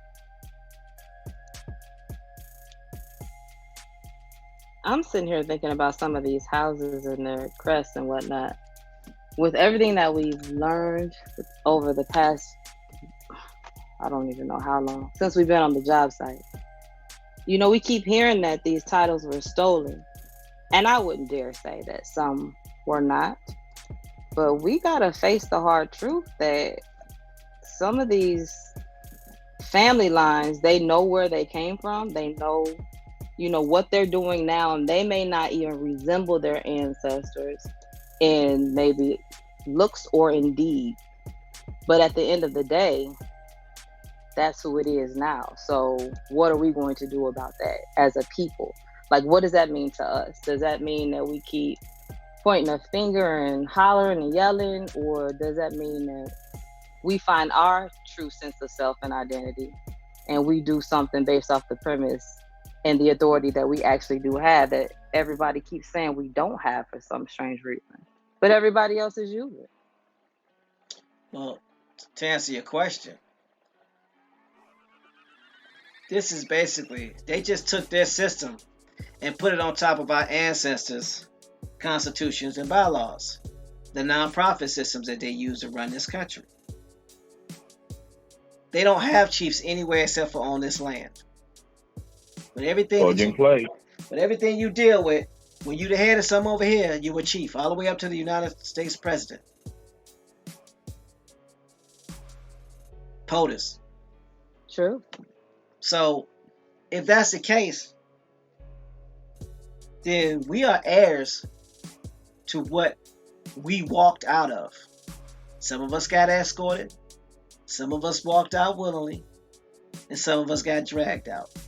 Regardless of how you got out, you can get back in. Because no matter where you go, France's system is in place. Feudalism is here to stay. So we can do like we always do, get in and take over, or you can get out and stay out. The choice is yours.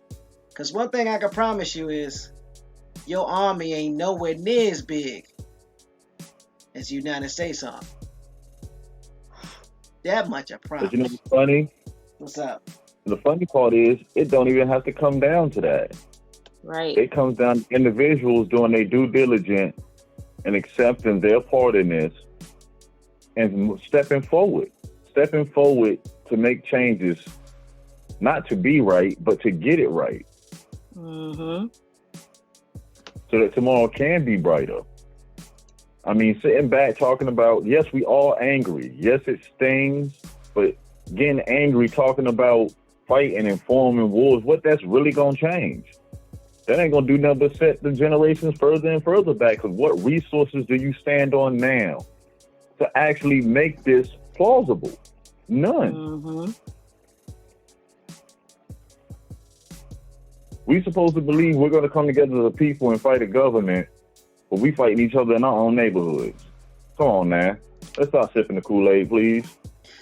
So Joe 47 brings up an interesting point about a bill that gets renewed every 20 years. You got to remember, the right to vote is for who? Who are you declaring yourself to? We had it since the 1800s. Right. So again, which is what I'm saying. We got to remember who they're talking about. If you declare yourself black, they talking about you. Mm-hmm. Yeah, your right to vote as a black man or woman has not been renewed or has to be renewed. Now, if you don't consider yourself a black Dutch or a black Irish, then they're not talking about you. Again, we have to look at who this is about and who they're making reference to. To put it as plain and simple, just as easily as our ancestors declared that they were black Dutch and black Irish, you can declare something else. It's not that hard. That's as simple. Look at it this way: you in a bad contract. We all know the contract is bad, but how do you get out of a bad contract? First, you must read and understand this contract so you can see what you can do to get out of it. You can't get out of it until you understand what you in. True. Swinging punches at the air. Mm-hmm. That's the mindset we have to get out of. Like, we have to. We really got to be about being about our business, like our business. Because we get so busy being focused on everybody else. There's so much we can do as individuals to really begin to rise up. And we have the tools and the resources to do it. So what are we waiting for? That's the key word. What are we waiting for? Because at the end of the day, the information has always been here. The resources have always been here. You have people flooding the United States still to gravitate towards our resources. Still. The only people that are not taking advantage of our resources are us. So the question is, why not? Because we are under the wrong title. In order for you to know who you are, you have to do your genealogy. I'm sorry, that means work. There's no way of getting around it.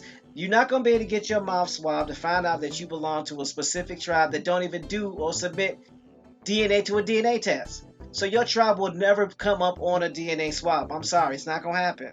And besides, it's for entertainment purposes only. The problem is we wanted the easy way. We want to be able to strike a letter and think all of a sudden, like through some strange form of magic, everything is going to acquiesce and go back to where it was before we got colonized. That's not going to happen. Mm-hmm. We have to do work. You got to put in the work. You got to do your genealogy. And I don't care how you do your genealogy, what mechanism or form, but you need to do it. Because you can sit there and claim you something, but can you prove it? Because the last time I checked, if you plan on leaving the United States or any country, anywhere, you need a passport. So that means you got to prove who you are. And with the way things are going and how they got these new driver's license, you're going to need a passport to go from state to state. Stop playing. So if you don't know who you are and you can't prove it, you are basically going to be up under house arrest that you place under yourself. Or excuse me, that you place yourself under. This is not a game. You put garbage in, you're going to get garbage out. So you can sit back and wait for somebody to sign some paperwork, use some UCC codes that's going to get you free out the system if you want to. You're going to be sitting in the same place next year thinking about the same thing, waiting for somebody to save you. Sorry, it's not going to happen. You have to do the work. Do your genealogy. What else you doing? Sorry for the rant. No, it's really not a rant. 2020 is around the corner, and we got to stop being entertained. We got to stop being drawn into the drama. This need all hands on deck. How dare we show up and say we're doing it for the ancestors, but once these streams go off, the enthusiasm, the drive stop.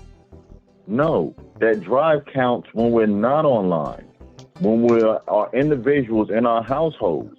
That's when it matters the most. That's where the work must be done. Look at it this way. If every person in this chat, right? We're not even talking about the people that are listening. Think about this. If every person in this chat reached out to one person today and asked them this one question, we would definitely affect at least 60 people individually. And that one question is, have you heard that there were Indians in your family? That's the one question. I promise you, 9 times out of 10, they're going to say yes.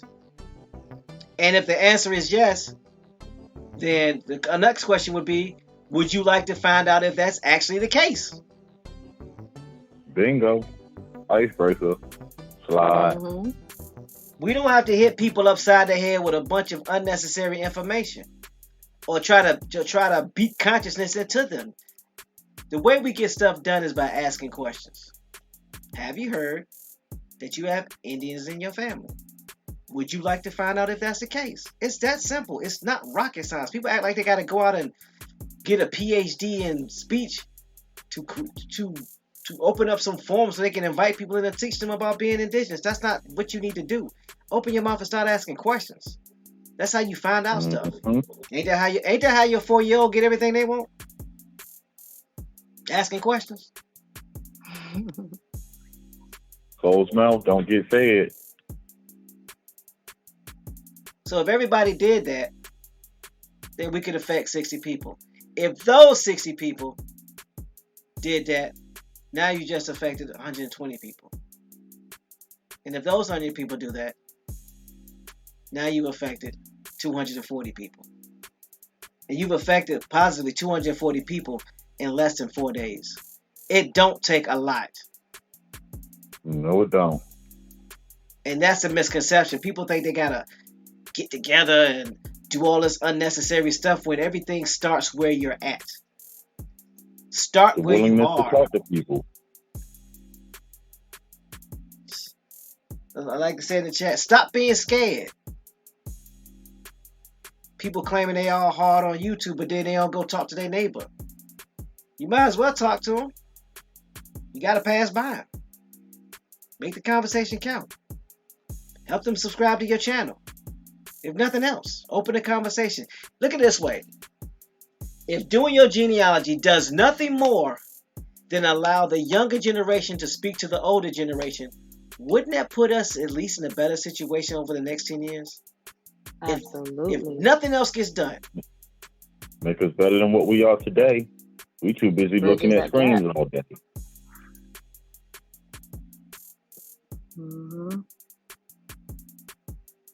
So, and why would it even be set up to the point to where everyone is looking down into their tablet or their phone or their watch or whatnot? That sense of losing that interpersonal connectivity, especially to your relatives, that's problematic. Especially because we're tribal people.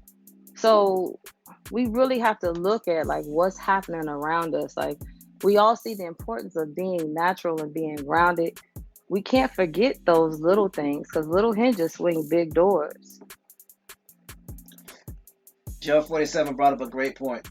He talks about, he says, I have an entire family that I share all this information with, and I'm still doing my genealogy by myself. It pisses me off. Here's the thing, man. You're not by yourself, number one. Because a lot of us are going through that. Number two, true leadership means you have to be willing to walk by yourself when you know ain't nobody following you. Facts. So true. Because if you walking and you looking for people to follow you, you don't know, you're not looking where you're going. You might run into something.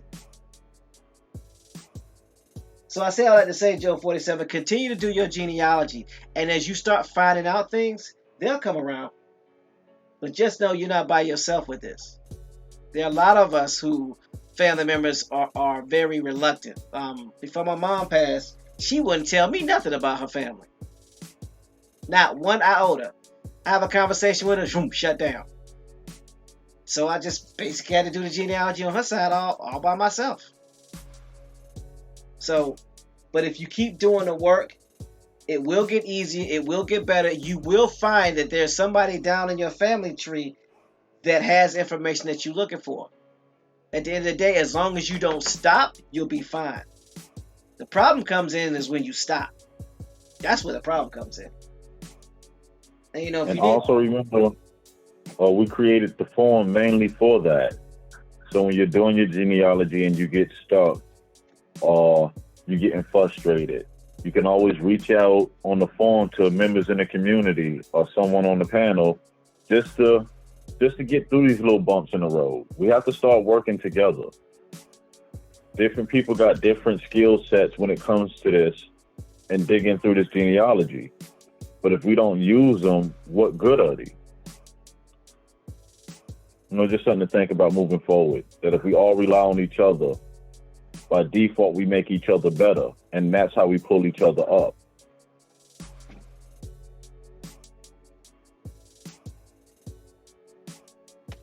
So, hopefully that helps.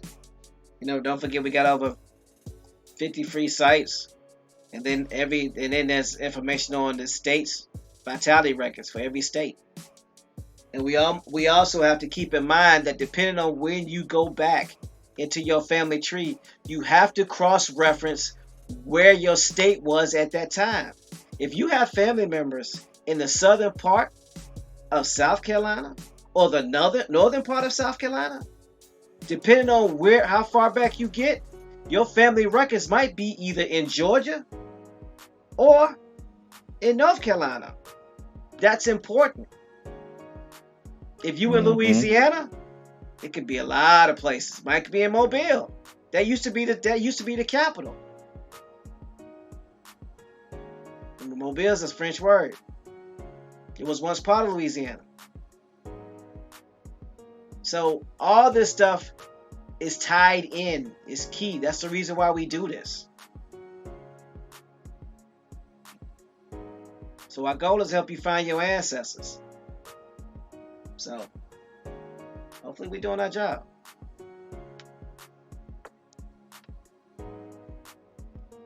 Alright. So we've talked about the black codes. Talked about PAH. We talked about state actors. So I'm still on the 13th Amendment of the United States Constitution. And it points out two sections. Section 1, it says, neither slavery nor involuntary servitude, except as a punishment for crimes whereof the party shall have been duly convicted, shall exist within the United States or any place subject to their jurisdiction. They just changed where slavery takes place. Instead of it being in the field, now it's in the building. Yep. Employees. Exactly. Voluntary and involuntary servitude. Congress shall have the power to enforce this article by appropriate legislation.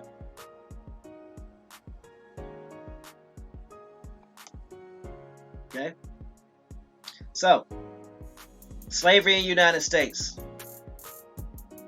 Slavery existed in all of the original 13 British North American colonies. Prior to the 13th Amendment, the United States Constitution did not expressly use the word slave or slavery, but included several provisions about unfree persons. I wonder why. The 3/5 Compromise, Article 1, Section 2, Clause 3 of the Constitution allocated congressional representation based on the whole number of free persons and 3/5 of all other persons. This clause was a compromise between Southerners who wished slaves to be counted as persons for congressional representation and Northerners rejecting these out of concern of too much power for the South, because representation in the new Congress would be based on population in contrast to the one vote for one state principle in earlier Continental Congress. Under the Fugitive Slave Clause, Article 4, Section 2, Clause 3, no person held to service or labor in one state would be freed by escaping to another. That's why you have extradition when prisoners escape. Article 1, Section 9, Clause 1 allowed Congress to pass legislation outlawing the importation of persons, but not until 1808. However, the purpose of the Fifth Amendment, which states that no person shall be deprived of life, liberty, or property without due process of law. Slaves were understood as property. Remember, they were SLAVS at this time. Although abolitionists used the Fifth Amendment to argue against slavery, it became part of the legal basis of Dred Scott versus Stanford in 1857 for treating slaves as property. Simulated by the philosophy of the Declaration of Independence between 1777 and 1804, every northern state provided for the immediate or gradual abolition of slavery. Most of the slaves involved were household servants. Not southern states did so. No southern state did so, and the slave population of the South continued to grow, peaking at almost 4 million people in 1861. An abolitionist movement headed by such figures as William Lloyd Garrison grew in strength in the North, calling for the end of slavery nationwide and exacerbating tensions between North and South. So let me stop right here for a second. Because, the picture is always painted a certain way depending on who the author is. And it talks about, which is funny, it talks about how the North started abolishing slavery. It says most of the slaves involved were household servants. Why was that? Does anybody know how cold it gets in the North during the winter? Oh, it gets cold. Oh, okay. And does anything grow when it's cold? Not much. Oh, okay. So if that's the case, conifers, but outside of that. So if that's the case, you're not going to have anybody tilling no field when it's cold and it's snowing. And you figure, depending on how far north you go, you might have 4 months of seasonable weather. Growing season, yeah, because the ground literally freezes over up north in the winter. It's no joke. And that's the thing people don't think about. It's like when we're taught history, we're taught to compartmentalize as if everything is not to be included. Everything has to be considered. So while the North is trying to quote unquote look down their nose on the South for having slaves outside, well, it's warmer longer. You can go well until November and still do work. You can't do that in Maine. You can't even do that in New York. The real reason the North was mad, they could not compete with the South. They did not have the weather to compete. So they had to industrialize. They had to mechanize. That's the reason why the colleges and the universities moved more towards mechanizing the process. And then what they do, they end up selling it to the South. Yep. This was business. This, again, thank you, Free. It was business. It's always been about business. Why would you sell the mechanisms to the South? Because now you push out these so-called blacks. Well, you made it illegal for them to just be standing around not doing nothing. So now you can bring them back as a free or cheaper workforce.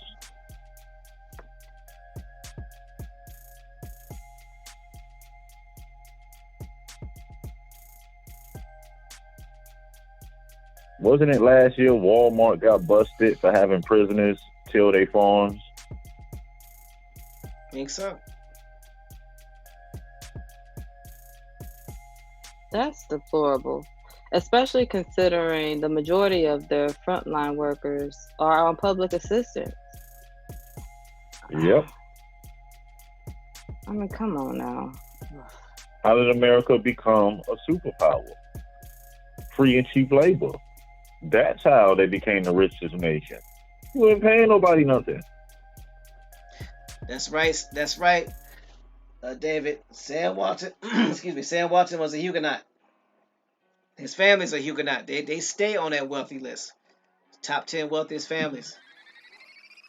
Majority of all your influential people in America's history are Huguenots, French Protestants.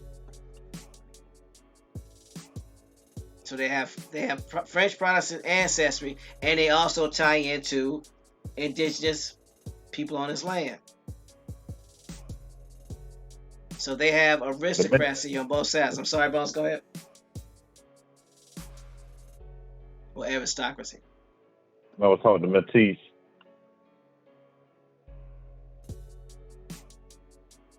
So, we went over with them how they're seen as aboriginal to Canada. 1982 Constitution. Look it up. Dun, dun, dun. Mind blowing. Better know who you are. They do. And if you looked at that word now, you would consider that mulatto in this day and time, right? Yep. Dun, dun, dun, dun. So, again, we always encourage people to look at the information that we put in the chat. We're not perfect. We can miss stuff. And also, too, we don't want people going around quoting what somebody said. That's why we put the sites and we list the sources. So you can do your own research. So that you can cite it when someone asks you a question. And then you won't be blocking them because you can't prove what you say. And again, if there's something that we put in the chat or something that we spoke on the forum is incorrect, let us know. We do not want, nor do we encourage a bobblehead chat. The people in our chat, they do the research, they do the work. Well, some of them do the homework, they free give them, some of them, not all of them. I ain't put nobody under the bus. They're working on it. They are working on it. But we do that so you'll know exactly what you're talking about. So when you go in other chats and people are saying something, you'll be able to contribute. Because that's the whole purpose. The whole purpose of the chat is to contribute, right? Absolutely. So that's why we have the forum. So we can share this information, so we can build upon it, so we can grow upon it and have a solid foundation and get this information correct. Because it does no one any good to keep repeating the same bad information over and over and over again. Because all it does, it makes us look crazy. Because trust and believe, someone will go to an authority and try to use this information to get themselves out of a situation because they did not do their homework. So keep that in mind, please.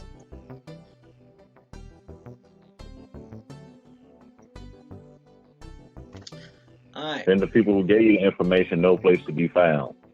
Say what? Well, sounds familiar. And I like how you put that, TMH, because nobody over here is claiming to be all-knowing. Come on now. At the end of the day, if all of us know a little piece of this puzzle, and then we all come together collectively, and of course that includes the chat, the community as well, then what? That changes the whole game, doesn't it? Think tribally. Yeah, some of the most groundbreaking stuff that we broke came from people in the chat or a question somebody in the chat asked. Had you not asked that question, we would not have went down that road. We can't we can't do this without y'all. That's why we're here. Right.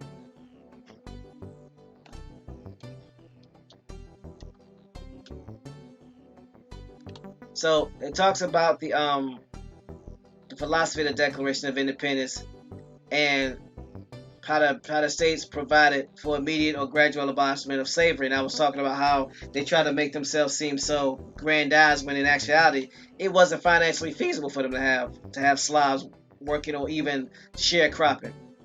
There wasn't much land there wasn't much that you could do to pay them back. So they had to have other mechanisms. That's why they started creating jobs and apprenticeships. The American take two. The American Colonization Society, an alliance between abolitionists who felt the races should be kept separate and slaveholders who feared the presence of a free blacks would encourage slave rebellions, called for the immigration and colonization of both blacks and slaves to Africa. Stop. Dun, dun, dun, dun. They called for the immigration and colonization of both free blacks and slaves. Why don't they say black slaves? You know why? Because there are enough of us that are self-determined as black Dutch or black Slavs, so that they don't have to say slaves, black slaves now. Because we've put ourselves in that category. Now, It says, its views were endorsed by politicians such as Henry Clay, who feared that the main abolitionist movement would provoke a civil war. Proposals to eliminate slavery by constitutional amendment were introduced by Representative Arthur Livermore in 1818 and by John Quincy Adams in 1839, but failed to gain significant traction. Okay, let's look at it this way. What was actually happening during this time frame? Think about it. 1818. The North were building businesses and having employees or apprenticeships at that time, because employees didn't come into place until literally around the early 1900s at the assembly line. And then you have the South that's operating and getting paid off of this labor. Not to mention, there is still tens of thousands of people coming into the United States by the droves. So let's look at this from a business standpoint. There is a lot of land down south. There's not much land up north. So where are these northerners going once they get to New York and once they go to Maine? And then they realize there's more land that's cheaper, and they realize that you're not sitting on top of each other. Where do you think they're going to go? They're going to go south. Unless they got family. And if a lot of these people are Slavs that are coming here, and their family is down south, where are they going?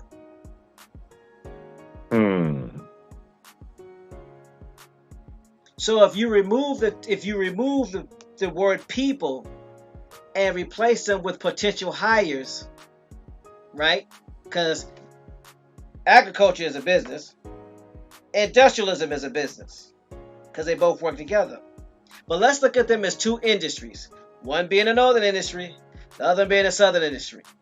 You have all these potential employees who are tax-paying people eventually come into these areas.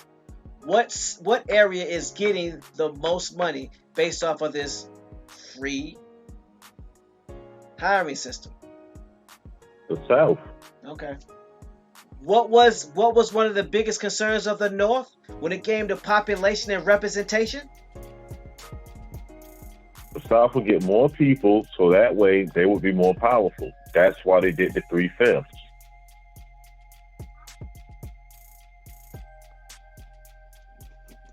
Stuff starting to make sense to y'all now? And you got to realize too, there is still a secret battle that we don't know that's going on between who? The American Indian. Not only the American Indians, but let's go back. Let's fast forward a little bit. You have the Catholic Church and the French Protestants still battling, because they're battling for resources as well, aren't they? Yep, multiple wars on multiple fronts. So you have all this being layered on top of each other in the 1800s, and you still have people pouring in here. No wonder why people are confused. It wasn't just us that didn't know what was going on. Think about the SLAVS that came over here, promising milk and honey. They get over here, they come in. It's like people getting on them for land that they're working on, that they're supposed to be sharecropping, and they getting hit upside the head because some person that speak funny say, "Get off my property." Well, this property was sold to me. Y'all got to understand the dynamics. Y'all have to look at the timelines and realize that there was a lot more going on than how history tries to make it seem so clean, neat, and pristine. There was a whole bunch of BS going on. Laid on top of BS, laid on top of BS. Yeah, in some cases, when the ancestors, they rotated for 10 years. When they come back, there were whole towns put up on their land.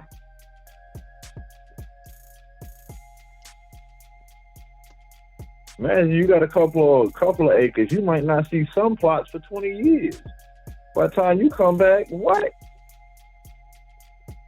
Remember the story of the traveling house, traveling down the river? The dude kept moving his house on people's land every time they came back. Yeah, just get it around on that side. No, behind the tree. That tree right here. Right. Right. Like, you're not going to tell me that this house didn't move downstream. I was just here yesterday and it was over there by the tree. Insane. You're trying to get me got. You know my wife can see that house. Put it back. You're blocking my view. Move. From my other wife. Oh. Every rising, you wondering why they closer and closer to your fence. Just know this house is real. So start bringing up placeage. We reviewing all kind of lessons.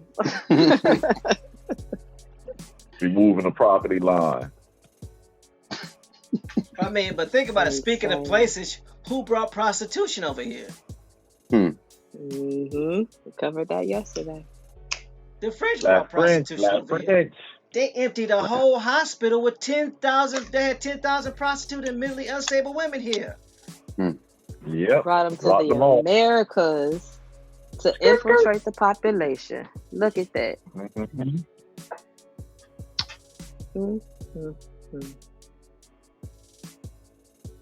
Perspective. So they basically sent all their criminals over here, and we had to deal with them. That's what we were influenced by, and that's what we are influenced by, and that goes into the trade. We taught them how to clean themselves up, and then they taught us how to dirty ourselves up. What was really traded? Sounds like a birthright. Lifestyles were traded. Mentality. They took yours. Yeah. They took yours and give you theirs. They kept that going too. I mean, King even mentioned that. So. Yeah. Not only did they give it to you, they taught you over time to hate yourself and love what they gave you. Right. To the point you're willing to die for the BS. Oh my goodness! Don't even. You know, one of my biggest pet peeves. In the pool. What's that? One of my biggest pet peeves is that if you go into any store and you go to the quote unquote beauty section, you have at least like 5, 6, 7, 8 aisles. And then you'll have like a piece of a corner of a top of a shelf that anything deemed like ethnic. And so what is that subliminally telling? We don't make up much of the population. And we damn sure don't spend no money now. Not in retail. Is that what it is? Yeah, I mean, I think I got to look up the numbers, but I don't think so. I might be wrong. You just might be. But that's the way that they act, as though we don't. No one that, come on now, where's the majority of the money that's being pumped into the system? Whose pockets is it really coming out of? Right or wrong, still, whose pockets is it coming out of? So what is that telling you? That's aggravating. Yep. I'm done. So we got to understand the game. You can get in the game and be a major owner of the game if you choose. Again, the beautiful thing about this is this was a choice. As jacked up as it was a choice. Yep. Hurts. Ow. No one beat us upside the head and said you black. No one beat us upside the head and said we were slaves. It was a choice that was made to protect the land because it seemed the best thing to do at the time. But the irony of it is that it can be undone. It wasn't, and it's not permanent. Just by simply doing your genealogy, if you don't find any black Dutch or black Irish in your family, guess what? You ain't black or African American. Now, who's to say that's not the ancestors' intention by making that choice, knowing it was the lesser of two evils? That this choice that they made, yes, it may cause pain and a lot of ripples along the way, but like TMA said, it can be undone. Compared to them just packing up, moving halfway across their land, resetting up here and resetting up here. Things would be so lost right now. And think about it. Think about those of you who have family out in Oklahoma, California, out west.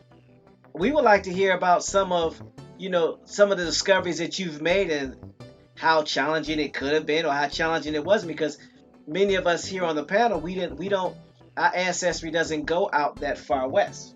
Some of ours do, but many of us don't. Like my family is in South Carolina. That's as far south as they go, and as far north they go is Virginia. That's it. So I would be considered fortunate when it comes to terms of genealogy. But there are many of us who had families that split. Maybe not just one way. Maybe they split 4 ways. Think of it this way. Your core family was in Georgia, South Carolina, Mississippi, North Carolina, Virginia, Maryland. And then a group of your family says, you know what, we heading out west. You know what I mean? We going to Trail of Tears. We gonna get this land on this reservation. Then another group was like, yeah, we going west, but we ain't rocking with y'all. We gonna set up our own stuff. Then it could have been a group of your family that said, you know what, we gonna stay here and fight for our land. Then it could have been another group that says, you know what, we just gonna take that Dutch thing, because that sounds alright. So now you have one group separated 4 ways, and you wondering why your genealogy looks crazy. And like James says, we didn't have surnames. We took on a surname to prove that we were Dutch. Just to keep the land. Just to keep the land. So the names that you're using are nothing more than titles to protect us so we can keep our land. So we have to understand that as well. So don't get frustrated. Go ahead, Bones, I'm sorry.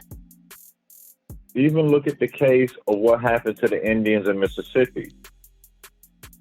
The ones that packed up went out west and excommunicated the ones that stayed in Mississippi, making them citizens of the United States. So yeah, there's plenty of different ways it got split up. Some people didn't even know. They woke up citizens, Mississippi citizens, with a governor.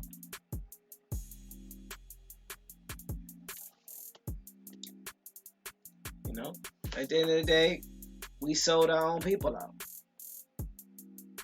So we have to deal with the sins of our ancestors. Let's be real. You know, I'm banned in saying that my ancestors kept going back and forth, bringing these white women back. And, you know, I ain't happy about that. And it's not Bones, but James always reminds me. Thanks, Issa. Yes, I think that's her daily. But it's a fact. Mm-hmm. You're not always gonna like what you find in your family tree, and I'm still digging in my family tree, and I'm finding out that I got family in Canada by way of Nova Scotia. How'd that happen? And because you don't like it, does not neglect that that's your family. David Court told me something. You love whites. You stupid. David. We don't love them though. Anyway. Oh wow. So, yeah, this has been very interesting. information. David hit on the head. He said basically they've been here for a long time.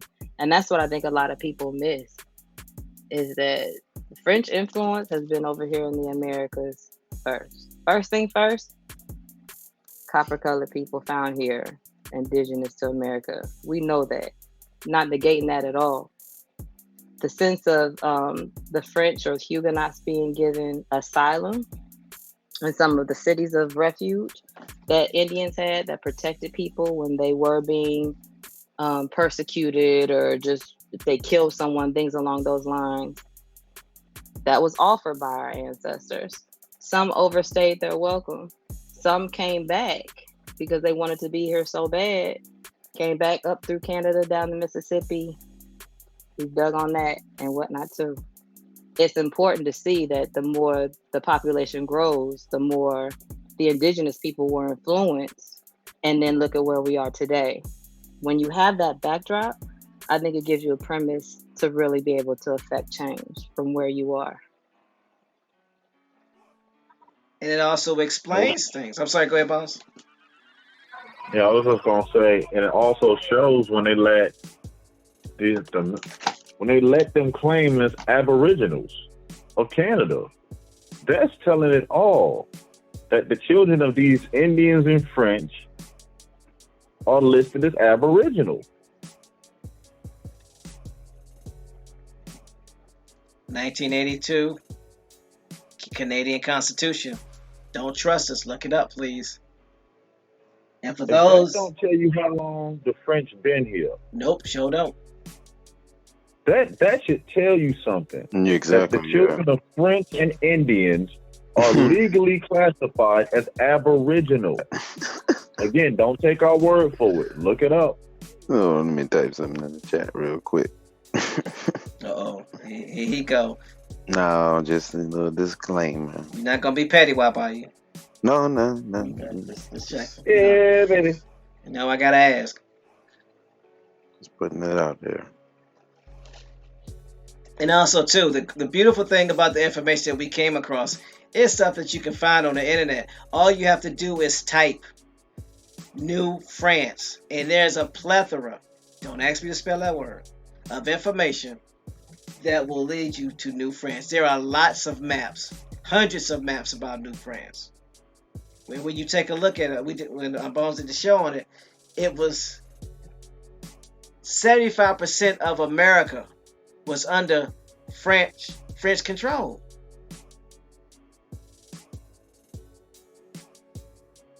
That's a lot. Before the colonists got here. But they start our history. Go ahead, Bones. Yeah, even remember, when the Spanish showed up, you had French already set up shop in North and South America already. That's correct. When the Spanish were trying to set up the city of St. Augustine, they completely demolished a whole Huguenot colony that was set up along the way, and that was actually part of their mission. The French have been here for a very long time. They had friendly relations with our ancestors. They weren't doing what a lot of their descendants are doing now. Like, they respected the land. But like, this is a whole new breed of people now. Like, this is something totally different, and it's affecting us very differently. And again, it's important to know who you are, so that you don't keep being led down a road to where you're being told that you're inferior, or even if I do honor you, it's still going to be in an inferior type of way. Just stay in this place. And nah, it's time to get back everything that belongs to us. No more languishing. And if you think about it, it's important that we cover this today, because what that does, it lets you know how we ended up in the state that we were in. For the longest time, I was trying to figure out, why would anybody, how you just gonna call me a black and I'm gonna take that? How you just gonna call me anything and I'm just gonna take it? Well, come to find out, it was a title that we took on. We described ourselves as black Slavs. Some of us, not all of us. You got to realize how your family tree works. It doubles every generation. go from your parents to your grandparents. That's 4 sets of parents. Then you go to 8. Then you go to 16. Then you go to 32. Then to 64. That's only 8 generations. 64 grandparents and 8 generations. You could be related to some of everybody. And yes, I said everybody.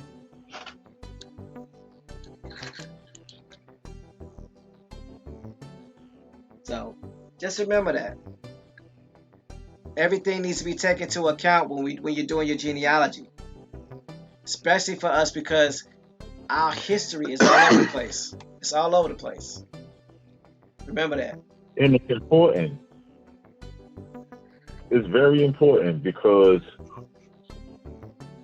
yes, you might not like it, but it's true. You won't be able to recognize even your distant family by eyesight. There's too many people that came over here that look just like us. There's been too much intermingling over time to think you can dictate who a person is by looking or by speech. Yeah, we got to get into these records.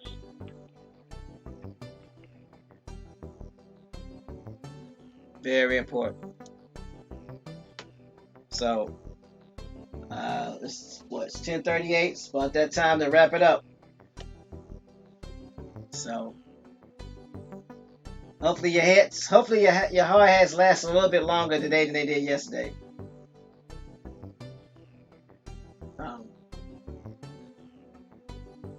So we're gonna go ahead and give our salutations. As always, ladies first. Freeze, what you got before we let these good people get out of here? I'm glad I was able to catch the cab this Friday.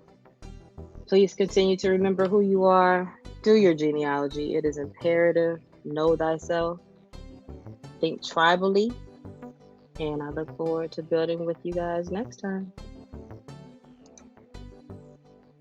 As always, thanks for coming in, Free. We definitely appreciate your information, your knowledge, and your wisdom. And of course, the chat appreciates it since they claim that our voice is too deep. Anyway. Much love to the chat. I appreciate them a lot. They know it. So don't sell out. Unmute your mic.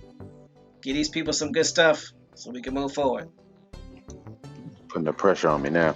Appreciate everybody for coming out today, as y'all always do. If y'all have any questions, comments, concerns, and or corrections, email us at autochthonousassembly@gmail.com. Keep the conversation going on our website that has a forum. Sign up if you haven't. Start a thread if you need to. Check out the threads that are already there. Peace to everybody. Have a blessed day. For me, I'm going to be in and out of the chats, the forums sporadically because I got trainings and stuff today. So not going to be in there as much as I like, but I want to give a shout out to everybody that has registered and has put content in there and asked those questions. As you know, we are in there, so we're going to be in and out. So don't get discouraged. You can either comment in the forum or you can comment in the chat. We're going to be doing some, not we. Bones is going to be doing some upgrades to the chat because if you wait for me to do it, it won't get done. And he's going to make it more interactive and more fun for everybody. So, just keep registering. It's a good place to put your information because what that does is that allows us to build up enough content so we can help you. So then now we can start doing the frequently asked questions and we can start indexing that stuff. So not only the information that you provide, but information everybody else provides is a source of material so that you can go to at your leisure. Because we don't want to be dependent on Google or YouTube for that. Because as you know, I don't know if anybody was aware, but YouTube shut UB News down. So we got to have a place where we can have our content and no one is just going to snatch it like that. So with that being said, pay attention to these timelines. Pay attention to the information that we post because it does affect your genealogy. Now that you know that we didn't have surnames, you won't get so frustrated when you find out that your ancestors changed their last name. And no, you're not crazy. So, just stuff like that. All this stuff is important. There is no such thing as isolated incidents. Everything ties in. That's why we try to bring this information so that it not only helps you, but it helps us as well. So we can't do this without you.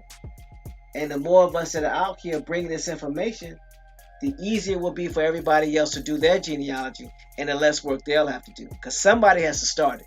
It ain't fair, but somebody got to start it. Somebody got to lay down a foundation. And we're doing everything that we can. And we appreciate all your help. Appreciate all the new subscribers. We appreciate the chat.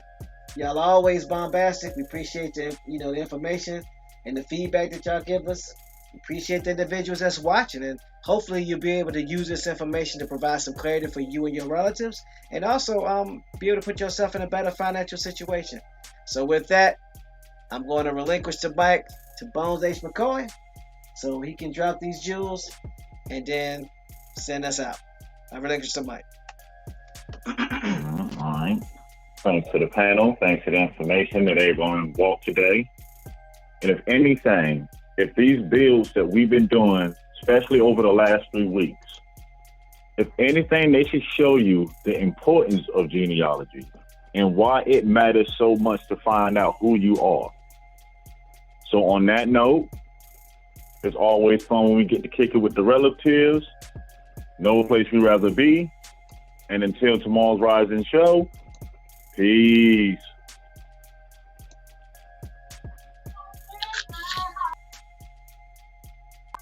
Peace, y'all.